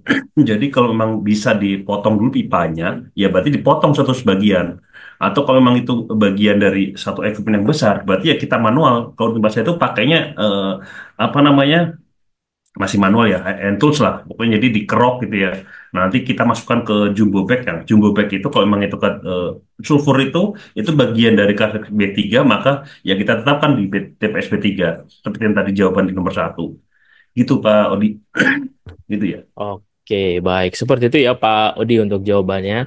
Lanjut lagi untuk pertanyaan selanjutnya dari Pak Fajar. Apakah kaso atau kayu, join sealant aspal, thinner, cat, dan limbah Ya. material konstruksi lainnya termasuk limbah B3 atau tidak? Jika memang limbah B3, bagaimana cara pengelolaan yang tepat dan apakah harus menggunakan Hmm. pihak ketiga? Oke, terima kasih Pak Fajar. Nah ini kalau bicara di proyek konstruksi ini juga menjadi bagian dari B3 ya kalau kita lihat tadi thinner. Kalau kaso enggak, tapi kalau silen aspal, thinner, cat itu bagian dari B3 Pak. Maka tentunya pertama kontainernya ya wadahnya harus pastikan. Kedua SDS-nya pastikan ya Pak Fajar harus punya atau harus koordinasi dengan produsen. Walaupun memang SDS itu bisa di-download dari internet, tapi itu bisa dikatakan apa ya bisa jadi nggak sesuai nantinya walaupun memang ada kadang di internet itu ada tapi bisa jadi komposisinya nggak sesuai sehingga informasi potensi bahaya pun nanti akan nggak sesuai juga nah maka harus dapatkan dari produsen kemudian bagaimana pengolahan tepat ya tadi artinya penyimpan kontainernya wadahnya perlu disediakan label sebagai informasi kepada orang sekitar yang bekerja kemudian pihak ketiga ketiga atau ketiga ya artinya pihak ketiga ketika nanti sudah tidak terpakai ya koordinasi dengan pihak ketiga yang sudah kita apa namanya jelas ada MOU-nya ya. Jadi jangan sembarangan milih pihak ketiga untuk koordinat apa mengelola B3 karena bisa jadi nanti kalau mungkin nggak ada masalah clear, tapi kalau sekali ada masalah itu bisa saja langsung ada namanya apa ya gakum ya penegak hukum dan perusahaan itu bisa sampai bahkan ditutup ketika memang paparan atau efek yang bisa ditimbulkan itu sudah sangat besar ya seperti itu Pak Fajar jawaban dari saya. Oke, baik. Seperti itu ya Pak untuk jawabannya. Lanjut lagi dari Pak Kabut. Menurut peraturan dan regulasi, setiap perusahaan yang menyimpan atau menggunakan bahan kimia berbahaya wajib mempunyai petugas K3 kimia atau ahli K3 kimia. Nah, jika pemakaian BKB tersebut masih jauh Jauh. dari NAK per Oke. tahunnya, apakah masih ada kewajiban di Nah, atas, Pak? simpel aja jawabannya Pak Kabut, bisa referensi ke regulasi ya, gitu aja. Ketika regulasi Kepmen 187 bilang artinya seberapa banyak yang Bapak simpan dan itu tetap wajib ya, maka wajib. Tapi kalau Bapak di situ referensinya itu bilang tidak sebesar itu, nah maka bisa jadi bahkan tidak sampai menengah ya, maka bisa jadi itu nggak wajib. Tapi tetap saran saya baca dulu referensi regulasinya. Ya kalau memang bisa jadi itu mungkin nggak sampai sebesar itu, tapi kan ada potensi bahaya yang lainnya. Nah, kita bicara lanjut ke Permen 518, maka tetap ya Pak Kabut juga harus melakukan mitigasi risiko terhadap penyimpanan yang ada ya Pak Kabut. Jadi tidak sembarangan gitu Pak Kabut. Terima kasih. Oke, baik. Seperti itu ya Pak Kabut. Untuk teman-teman yang ingin bertanya langsung, boleh silahkan klik raise hand. Nanti kita akan berikan kesempatan untuk bisa bertanya langsung dengan Pak Tito hari ini. Lanjut lagi dari Pak Saiful Bahri. Bagaimana perizinan bila ada UMKM yang menyimpan limbah B3, contohnya kotoran ternak yang digunakan untuk Hmm, keperluan ekonomis. ekonomis? Apakah masih harus dilakukan izin penyimpanan limbah B3? Silakan Pak Tito. Nah, ini jawabannya sih sama. Artinya kalau referensinya bilang itu ekonomis dan kemudian koordinasi tetap Pak harus koordinasi dengan pihak pemerintah atau yang dengan apa artinya apa ya ya dengan pemerintah ya terkait ya pasti kan tetap harus komunikasi sehingga Bapak paling tidak kan walaupun itu ekonomis jangan sampai artinya bisa ganggu ke masyarakat sekitar karena walaupun itu mungkin nggak masuk atau B3 ekonomis tapi kalau sampai apalagi ini bicara kotoran ya hewan ya sampai menyebabkan gangguan kepada masyarakat sekitar, wah itu kan bisa jadi masalah tuh. Maka perlu dilihat lagi, bahkan bisa apakah mungkin kalau AMDAL nggak perlu, berarti sistem UKL-UPL itu Pak Saiful Bahri mungkin bisa jadi perlu disediakan kalau jumlahnya sangat banyak ya, itu Pak Saiful Bahri jawaban dari saya. Oke, baik. Seperti itu ya Pak Saiful Bahri jawabannya. Lanjut lagi dari Pak Amril nih. Terkait pencampuran bahan kaporit dan HCl untuk kolam berenang, petugas sering melakukan eh, pekerjaan sambilan sehingga proses pencampuran menjadi luber pada wadah mixing. Bagaimana penanganan yang tepat untuk mixing tersebut? Jadi gimana nih Pak? Kalau lebih detailnya mungkin saya nggak bisa tahu, belum tahu ya Pak ya, Pak Amril seperti apa. Tapi yang jelas untuk prosedur mixing atau pencampuran ini kan ada prosedurnya atau dari SDS tadi. Nah, ikuti itu aja Pak Amril. Secara orang K3 itu sebenarnya gampang, simpel. Ketika regulasi ada dan standarnya ikutin. Ya, kalau memang itu tidak ada, baru melakukan apa yang namanya best practice ya. Tapi sejauh ini yang saya lihat dari pertanyaan Pak Abdul sih, ini harusnya ada di SDS. Jadi ikuti itu aja Pak. Seperti itu Pak. Sehingga hal ini bisa tepat ya, baik ke orang ataupun sistem wadahnya ya, gitu Pak, atau mixingnya. Gitu Pak Abdul. Oke, baik. Seperti itu ya Pak Amril untuk jawabannya. Baik, kita lanjut ke sesi Q&A yang Raisen. Silahkan bisa di-unmute dulu, Ibu Septriwati.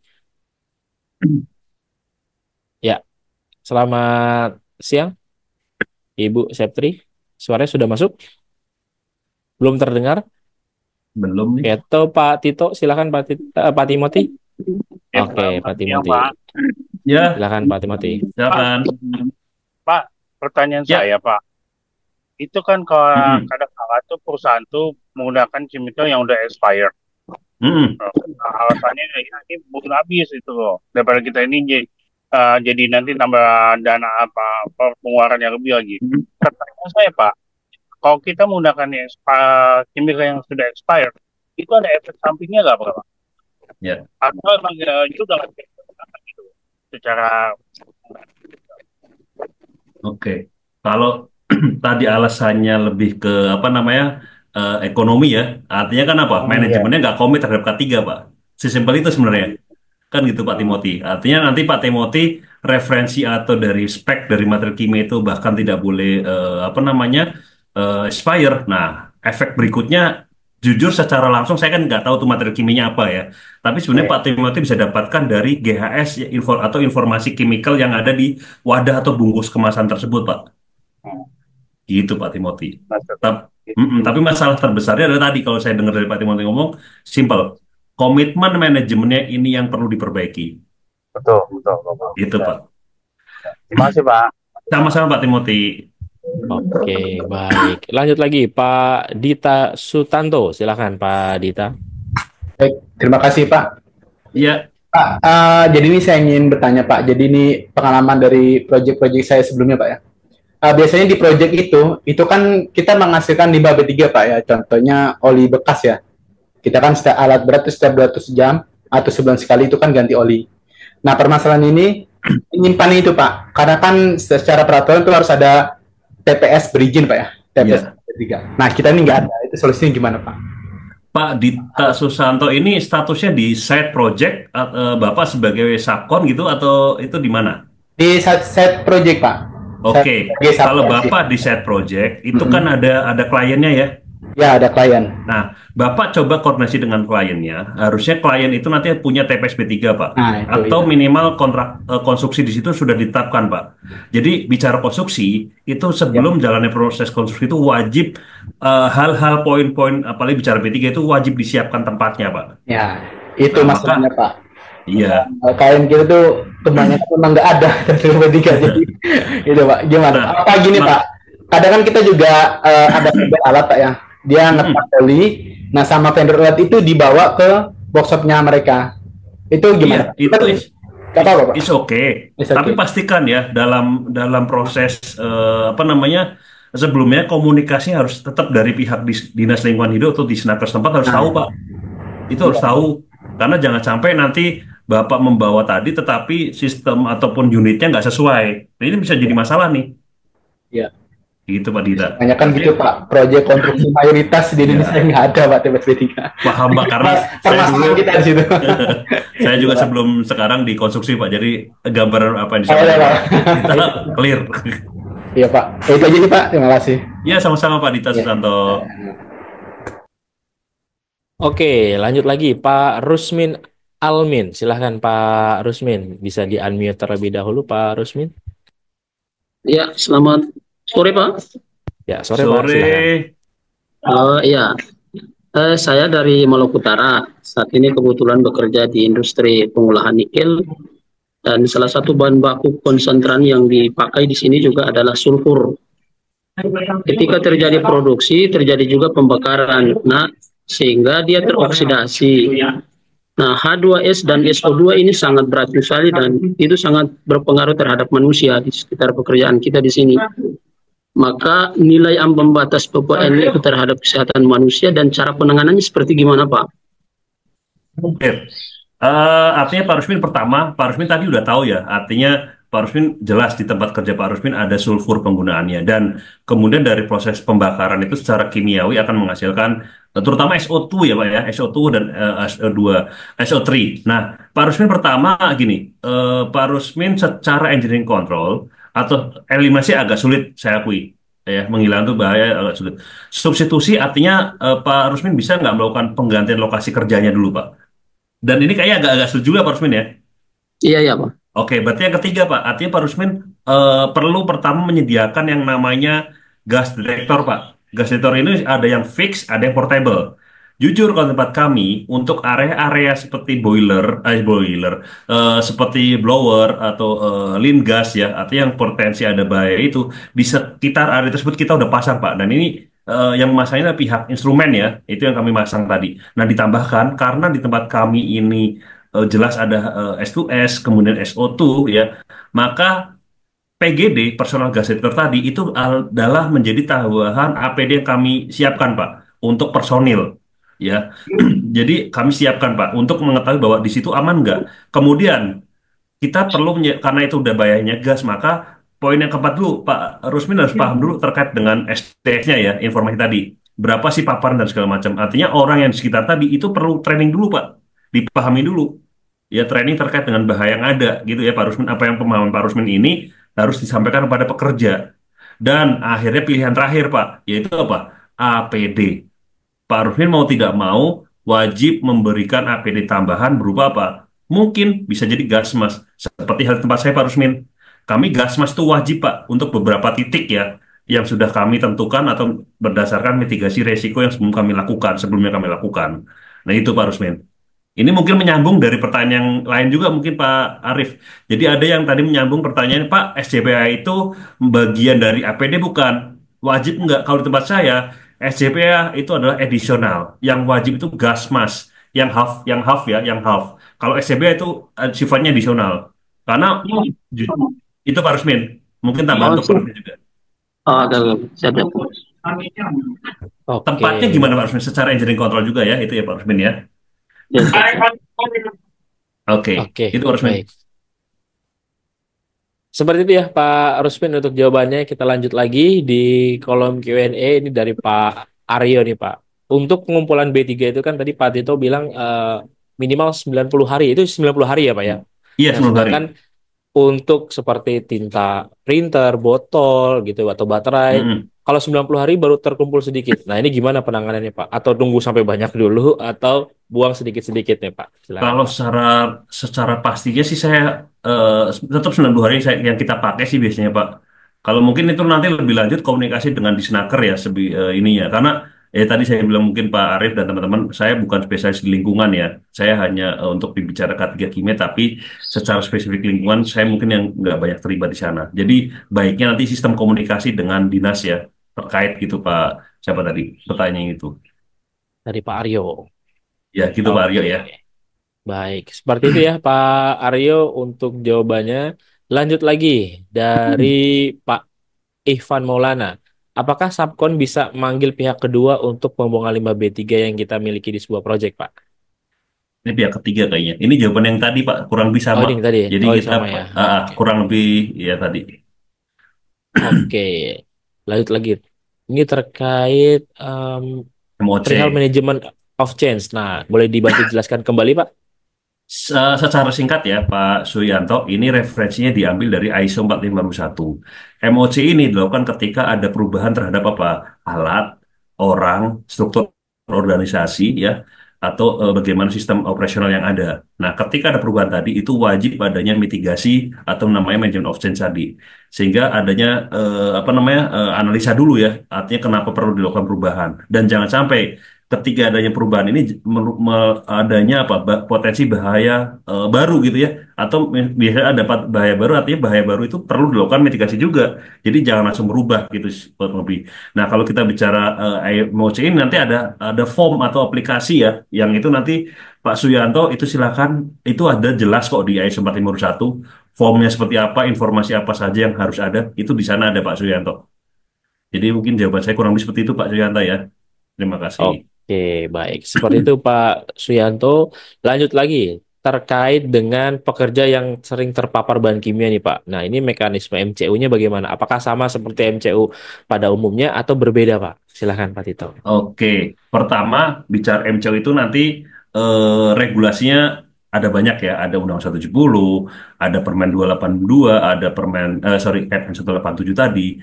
Nah, Pak Husna ini ya terkait dengan hal ini, MCO ini pertama ada metrik ya yang sudah ditetapkan oleh dokter perusahaan biasanya. Jadi ada MCO yang sifatnya umum ya, contoh darah, kemudian ada urin, ada secara apa komunikasi dengan dokter ya mata dan segala macam itu umum. Nah, adapun kalau nanti Pak Hunaini ini kalau nanti bekerja di area yang terpapar dengan baik ini, artinya Pak Hunaini kembali lagi referensi dari SDS dulu. Lewat apa sih material kimia itu bisa mempengaruhi tubuh manusia tadi? Contoh kalau di tempat kami, tempat saya kerja, beberapa operator yang terlibat langsung dengan bahaya tersebut, kimia tersebut ya. Contohnya apa ya? CS2 itu bisa melalui apa namanya kulit dan pernafasan. Nah, dan itu nanti cara pengecekannya adalah lewat urin. Nah, urin kalau nanti secara umum pengecekan kan urin cuma biasanya ngetesnya apa? Alkohol gitu ya, alkohol ataupun narkoba. Nah, ini enggak, ini tambahkan ada parameter tambahan, Pak. Untuk mengetahui apakah di dalam cair urinnya tadi ada nggak kandungan baik sulfur ataupun CS2 tadi. Nah, itu gitu Pak Unaini. Ya, jadi berdasarkan metrik risiko yang sudah ditentukan biasanya oleh dokter. Bukan orang ketiga ya. Kita mah tinggal ngikutin doang Pak Uneni Subadi ya. Seperti itu Pak Uneni Subadi. Bukan ya? Oh, iya benar ya Uneni Subadi. Dan kemudian Ya, penyimpanan asetilin ya. betul. Untuk penyimpanan asetilin dan oksigen ini Asetilin bagaimana dan Pak oksigen prosedurnya? ini sebenarnya bisa kalau disimpan bersamaan ini bisa menyebabkan apa namanya? Apa namanya? Segitiga api ya. Nah, maka ya lebih baik ya di spirit ya Pak ya dibatasi gitu Pak. Gitu kurang lebih. Pak Subadi. Oke, baik. Seperti itu ya, Pak Subadi untuk jawabannya. Lanjut lagi, Pak Abdul Aziz. Silakan bisa di-unmute, Pak Abdul Aziz. Selamat sore, Pak Abdul Aziz. Suaranya belum di-unmute, Pak. Oke, kita lanjut lagi ke kolom Q&A dulu. Di sini ada Pak Siweko Yuwono terkait limbah oli bekas genset. Jika belum ada tempat pembuangannya, maka wadah apa yang aman, Pak, untuk oli bekas? Untuk jasa pembuangan limbah yang resmi dan tidak berbayar, apakah ada, Pak? Ya. Wah, Dan ini jika jawabannya limbah, gimana, Pak? Silakan, Pak Tito. kalau ada Pak Denny mah angel ini. Angel ini. Ya, agak sulit Pak kalau mau tidak berbayar Pak. Itu aja. Ya, siapa yang mau Pak? Biasanya sih ada yang limbah memang jenisnya tadi kayak Pak siapa tadi bilang ekonomis itu ada memang. Contohnya apa besi gitu ya. Itu limbah, limbah tapi itu ekonomis Pak. Maka ya bisa di scrap. Nah, itu bisa incaran orang proyek tuh. Tapi kalau bicara tidak berbayar yang oli ini ya nggak ada sih Pak. Gitu ya. Oke, baik. Semuanya memang berbayar ya. Kita buang air aja bayar ya, Pak ya. Iya. Oke, Pak Abdul Aziz, silakan Pak di unmute Pak Abdul Aziz. Ya, silakan Pak. Halo. Ya, Ya, Ya, sudah masuk. selamat siang, Pak. Siang, Pak. siang Pak Aziz. Iya, Pak. Ini saya mau tanya, Pak. Ini di area proyek saya ini ada satu drum yang ini kemungkinan bahan kimia ya. Saya juga nggak tahu ini apa. Cuman dikarenakan akses ke sana itu susah kita untuk mindahinnya. Karena ini kan satu drum. Terus juga bentuknya itu padat, apa ya, kayak kental gitu. Saya juga nggak tahu jenisnya apa ini. Soalnya bekas proyek yang lama gitu, Pak. Nah, ini baiknya ini gimana caranya Pak ya mindahinnya ya? Oke, Pak Aziz ini sebagai kontraktor atau sebagai klien atau seperti apa? Saya kontraktor Pak. Oke, gampang Pak Aziz, koordinasi dengan kliennya Pak. Oh ya. Itu sebenarnya Karena sih, artinya kan itu mm, gimana Pak? yang tahu itu apa kan kliennya Pak. Nah ini kan jadi dulu kan ada memang di sebelah sini kan ada beberapa kontraktor Pak ya dulu ya. Mm-mm. Masalahnya kontraktor ini nggak ada yang mau ngaku Pak terkait barang ini apa gitu. Karena kan mereka kalau misalnya mereka ngaku, otomatis kan mereka yang bertanggung jawab atas barang itu Pak. Sementara barang ini sudah hampir 1 tahun benda ini ada di sini gitu Pak. Nah, itu sebenarnya jadi masalah. Maka itu sebenarnya kalau kalau di tempat saya kerja kan itu ada namanya stopbook authority ya, atau observation card. Laporkan di situ. Itu sebenarnya kalau secara lokasi kan menjadi tanggung jawab klien ya. Maka sebenarnya atau artinya kalau ada apa-apa dengan barang itu pun klien akan ditindaklanjut ke pemerintah ya. Maka sebenarnya koordinasi dengan klien Pak. Itu seperti Iya. apa? Kembali lagi ke Karena sana ini sih. Mm-mm. Karena ini area pekerjaannya kan ada di dalam ini Pak, pabrik we ya, di Mm-mm. dalam di dalam area pabrik. Jadi kan bukan kita nggak bisa buang sembarangan juga. Kalau buang juga harus Betul, ada PKB juga kan. betul. Sementara PKB juga kan harus jelas ini barangnya bekas apa gitu. Kalau misalnya kita juga hanya sekedar buang, itu kan Nggak nggak bisa, bisa Pak. nggak bisa. Makanya kembali lagi, artinya kan artinya komunikasi awal seperti apa kan, apalagi teman-teman orang baru nih, kita yang baru masuk, yang tahu dari awal proyek itu siapa kan klien ya Pak. Oh, kalau untuk kliennya sih kita udah ada 3 maksudnya yang ini tuh diindikasikan ada 3 kontraktor yang dulu itu Pak. Ya Mm-mm. mereka sudah saya tanya satu-satu dari 3 kontraktor itu nggak ada yang mau ngaku juga Pak. Wah ini Masalahnya kan ini di area kerja saya gitu. Jadi kan otomatis saya yang kena, tapi saya juga nggak bisa ngeluarin gitu Pak.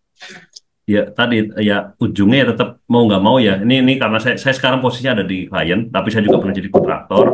Mau nggak mau ya tetap klien Pak yang bertanggung jawab. Itu artinya klien menentukan kalau memang seperti itu ya langsung bisa jadi kontraktor yang siapapun itu tadi ya akan kena sanksi nantinya. Itu contoh tempat saya waktu itu ada chat apa ya biasanya kan nanti ada mitigasi tuh kontraktor siapa yang berhubungan dengan alat ini atau paling tidak drum itu ada informasi SDS atau tidak gitu nggak? Kalau tidak ada sama sekali ya kembali lagi kliennya berarti pada saat proses awal gimana pengecekan awal bisa masuk ke dalam itu kalau kita urut-urut cost-nya ya dari awal barang itu masuk ke dalam itu mungkin Pak Ajis ya. Oke, baik. Oke. Seperti itu ya, Pak Abdul Aziz untuk jawabannya. Lanjut lagi, Pak Henry Budiantoro. Silahkan, Pak Henry. Baik, selamat sore Pak. Sore, Pak. Sore. Nah, ini Pak izin bertanya terkait limbah B3 ini kan di tempat saya memakai workshop temporary ya Pak. Dan Mm-mm. untuk karena ruang-ruangnya terbatas ataupun tempatnya terbatas, boleh atau tidak untuk dari B3 ini sendiri dari yang baru dan limbah B3-nya satu tempat gitu loh Pak. Satu tempat area. Jadi untuk oli-oli kita yang baru, drumnya kita tempatkan dengan drum limbah gitu. Dan apakah kita memerlukan koordinat untuk B3-nya sendiri, Pak? Limbah B3-nya. Seperti itu, Pak. Yang pertama, jawaban yang tadi pertanyaan titik koordinat lebih ke TPS-nya ya, lebih ke TPS-nya Pak Iya, Hendrik. TPS-nya iya. ya, ya kalau TPS-nya ya. Nah kemudian terkait dengan isi di dalamnya, sebelumnya gimana di dalam administrasi di awal ya dalam TPS itu, apakah juga menyebutkan limbah yang baru akan masuk ke dalam atau tidak? Hmm. Kalau untuk disebutkan karena kita di temporary dan areanya juga sedikit ya Pak, itu ya secara tidak langsung mau nggak mau kita harus ditempatkan di satu posisi yang sama gitu loh Pak. Ya, Untuk drum takutnya baru, gini. oli baru dan limbahnya gitu loh. Takutnya gini, TPS-nya Pak Henry yang sudah ada sekarang itu tidak ada sistem secondary containment ya Pak, karena mungkin di awal ditentukan TPS-nya itu untuk limbah padat, kan gitu Hmm, Pak Henry. Maka iya, iya, sistem komunikasi itu di awal harus dijelas dulu Pak, gitu. harus dipastikan dulu. Iya, Berarti berarti memang harus harus harus tetap terpisah ya antara baru dan yang lama karena kita satu banwall gitu loh Pak. Maksudnya satu kotakan itu, satu ya. banwall itu, satu area itu untuk penempatan di baru, oli baru dan drum limbah gitu loh. Nah Nah, itu itu kembali ah, ke MOU awalnya gimana Pak Henry? hmm. Penentuan Karena terkait. kita masih memakai workshop temporary gitu loh Pak. Ya sistem Jadi, sistem administrasi di awalnya seperti apa? Itu dulu balik lagi ke sana. hmm, dan kalau seandainya nih Pak, ini kita ada tumpahan. Mm-mm. Terus ada karyawan yang melewati dan apa namanya sepatu ini menempel lah gitu tiba-tiba dia Mm-mm. langsung jalan karena posisi kita tuh nggak ada itu kan akhirnya bercak ke mana-mana gitu kan Pak. Nah itu regulasinya seperti apa sih Pak untuk Ya, penanganannya seperti itu gitu loh Pak. penanganan kalau oli sih ya tinggal dilap pakai absorben aja ya, dilap, Mm-mm. dibersihin. Nah, lapnya itu nanti masukkan ke wadah B3, Pak. Gitu-gitu. Oke Gitu. siap. Baik terima Mm-mm. kasih Pak. Sama-sama Pak Hendri. Oke, baik. Seperti itu ya Pak Henry untuk jawabannya. Lanjut lagi Pak. Nih di kolom Q&A. Mana tadi ya? Nah, di area 5B3, apakah perlu diberi koordinat? Dan jika ada tumpahan di area tersebut dan spill kitnya habis Pak, susah mencari pasir. Nah, kira-kira bahan apa yang perlu digunakan Pak? Oke, ini pertanyaan jawabannya LB3 tadi jelas ya, koordinat jelas titiknya tuh. Ya lintang selatan, lintang bujur timur tuh ada semua tuh harus. Kemudian spill kit kita habis dan berarti artinya apa? Sejak awal persiapannya tidak siap dong, kan itu. Ya jadi masalah nantinya. Nah, kalau bahan perlu apa yang kita gunakan? Ya berarti bisa jadi kain, apapun, majun atau apapun bisa. Ya, majun dan segala macam bisa. Yang penting nanti kemudian orang yang membersihkan pun jangan sembarangan ya, apalagi kalau itu bicara materialnya asid ya atau asam ya, yang menyebabkan iritan. Maka orang yang membersihkan pun harus terproteksi ya dengan tubuh orang ini. Itu, Pak. Ini juga nyambung nih Pak dari pertanyaan Pak Tommy. Berarti sebenarnya tidak bisa ya Pak menggunakan pel biasa ya Pak, karena mungkin dianggapnya ribet kalau pakai spill kit. Nah, Ya, artinya kalau pel biasa tadi jatuhnya majun, nah nanti ya dibuang. oke, Itu kalau baik. barang kalau udah terpapar kimia cairan itu masuknya udah B3 langsung. Oke, baik. Seperti itu ya Pak Henry dan juga Pak Tommy. Lanjut lagi. Ini dari rumah sakit nih. Untuk di rumah sakit ada bahan B3 yaitu bahan kebersihan. Apakah ini juga harus ada izin penggunaannya Pak untuk di rumah sakit? Dan siapa yang mengeluarkan izin tersebut untuk di rumah sakit? Oke, pertama B3 itu ada yang limbah ini ada kategori B3 dan non B3 ya. Ini harus dipahami dulu Pak siapa ya itulah ya. Nah, itu harus dipahami dulu Ya, Bu Leni ya. Ibu Leni, Nah, Ibu Leni. nah, kemudian terkait dengan jenis penggunaan dan segala macam, ya tentunya dengan dinas terkait, Bu, di bidang Ibu ya. Artinya pertama dengan dinas kesehatan, mungkin ada regulasi yang terpisah atau berbeda dengan dinas LH atau dinas tenaga kerja. Nah ini harus karena ini jujur ya saya belum pernah di rumah sakit secara bekerja, jadi Ibu bisa jadi nanti komunikasi itu ada ke dinas kesehatan, dinas kemudian dinas yang lingkungan hidup dan dinas apa tenaga kerja. Ini harus integrate nih. Seperti apa coba? Nah kalau memang bilang itu bisa dilakukan penggunaan seperti apa, nah itu jadikan satu dokumen. Itu ya Bu Leni ya. Oke, baik. Seperti itu ya, Bu Leni. Kemudian dari Pak Nurwin, terkait dengan 5B3, kenapa 5B3 itu 5B3 itu kan barang berbahaya, kenapa tidak dikawal oleh petugas khusus yang benar-benar bertanggung jawab dalam pengiriman di jalannya? Dan kenapa tidak menggunakan kendaraan khusus yang lebih safety?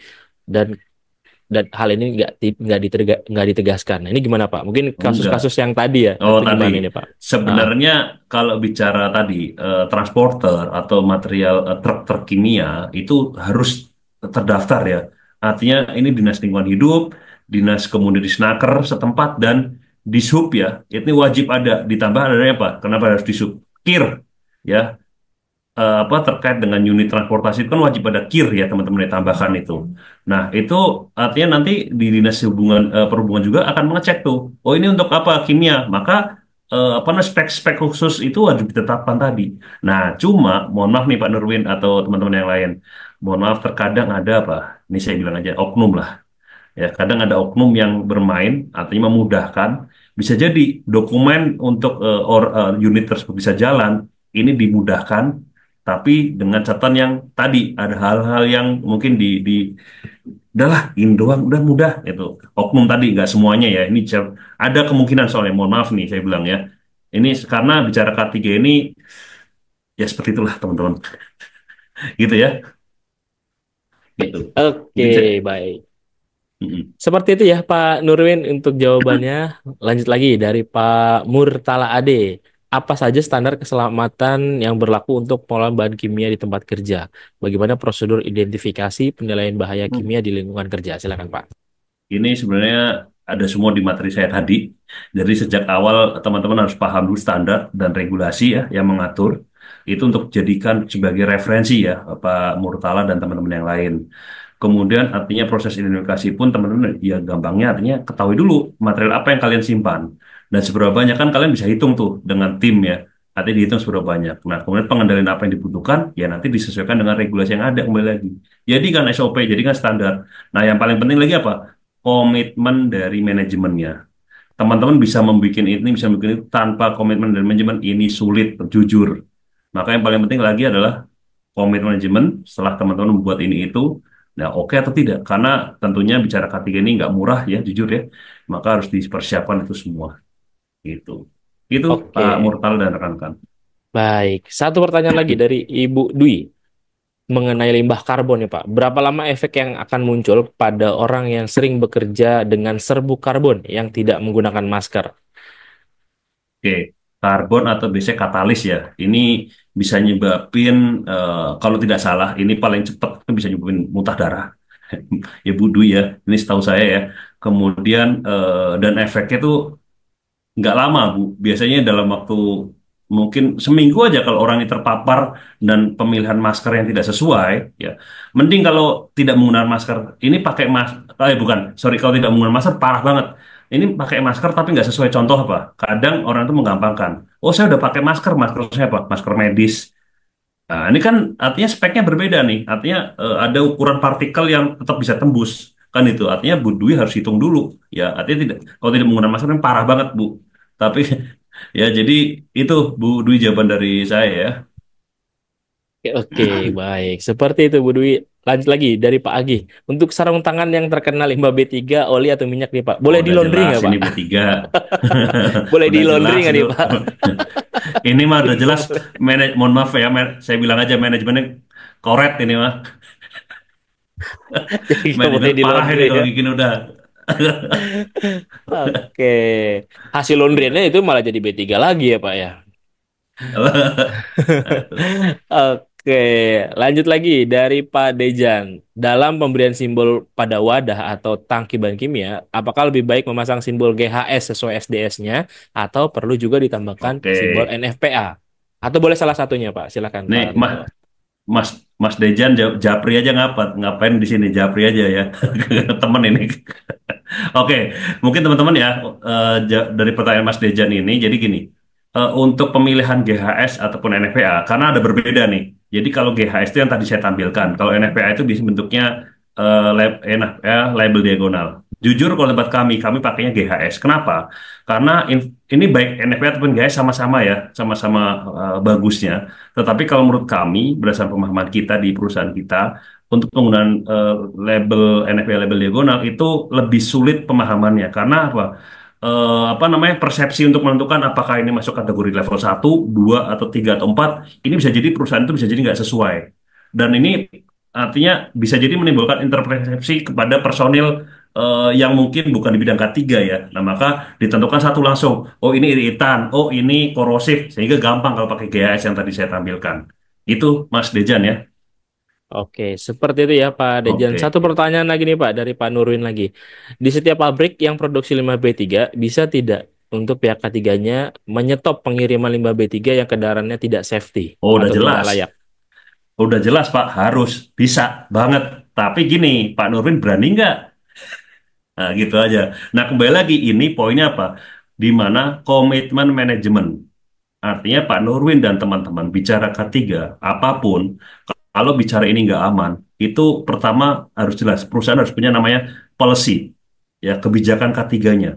Ya, ketika manajemen sudah menentukan policy yang jelas, artinya setiap ada tindakan tidak aman, termasuk kondisi tidak aman, termasuk B3 ini, ya jelas. Maka kalau manajemen jelas bilang, oh ini nggak aman, clear, ya itu menjadi policy. Tapi kalau policy manajemennya, mohon maaf, plan, nah ini K3 jadi sulit. Dan ini banyak terjadi. Itu. Itu Pak Nurwin ya, jawaban dari saya. Oke, baik. Seperti itu ya Pak Nurwin dan tidak terasa waktu sudah menunjukkan pukul 3 sore dan Pak Nurwin menjadi pertanyaan terakhir untuk sesi kita hari ini. Sebelum kita closing, mari sama-sama kita dengarkan closing statement dari pembicara kita kepada Pak Tito, dipersilakan. Oke, terima kasih Pak Arief dan rekan-rekan semuanya ya. Intinya kembali lagi pertama kita bicara tempat kerja, ini kita harus paham dulu ya, tempat kerja kita tuh ada di mana posisinya, di darat, laut, ataupun kemudian di udara gitu ya. Kemudian ada potensi bahaya apa. Nah, kita bicara bahaya kimia, seperti tadi saya sampaikan, banyak sekali bahaya kimia yang bisa terjadi efeknya ya, baik ke dalam tubuh kita ataupun ke lingkungan ya.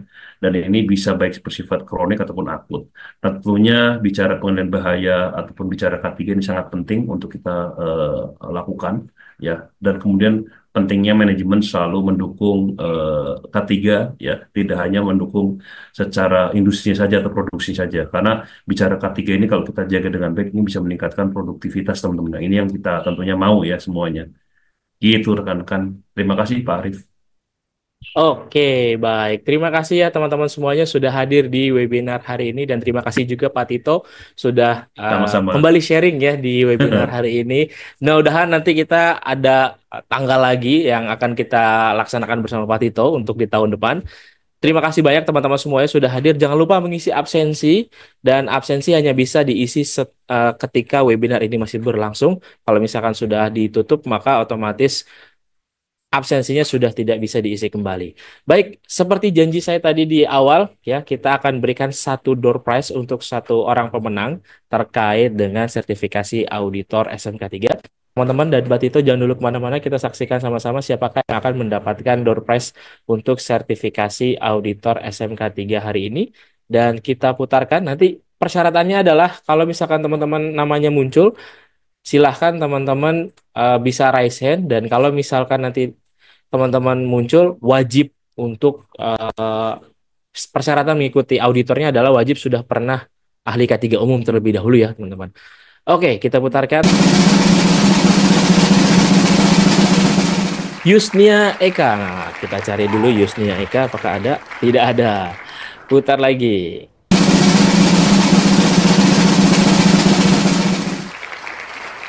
Pradhana Mukti, apakah ada? Tidak ada lagi. Kita putar lagi. Catherine MF, apakah ada? Tidak ada. Kita putar lagi. Imron Nasution, apakah ada? Oke, ada. Selamat kepada atas nama Bapak Imron Nasution mendapatkan door prize sertifikasi auditor SMK 3 persembahan dari Mediatama Academy. Dan setelah ini saya akan hubungi Pak Imron terkait dengan persyaratannya. Untuk teman-teman yang belum beruntung, jangan khawatir, kita akan hadir kembali di sesi berikutnya dan teman-teman juga bisa join ke dalam grup Telegram Kolega Media Tama untuk mendapatkan info webinar setiap hari Sabtu. Baik, akhir kata saya mengucapkan wabillahi taufik wal hidayah. Terima kasih banyak Pak Tito, terima kasih banyak teman-teman semuanya. Sama-sama. Semoga yang diberikan Pak Tito bisa bermanfaat untuk kita semuanya dan menjadi berkah untuk Pak Tito. Saya Amin. akhiri wabillahi taufik wal hidayah. Wassalamualaikum warahmatullahi wabarakatuh. Terima kasih Pak Tito dan teman-teman semuanya. Terima kasih teman-teman semuanya. Sehat-sehat.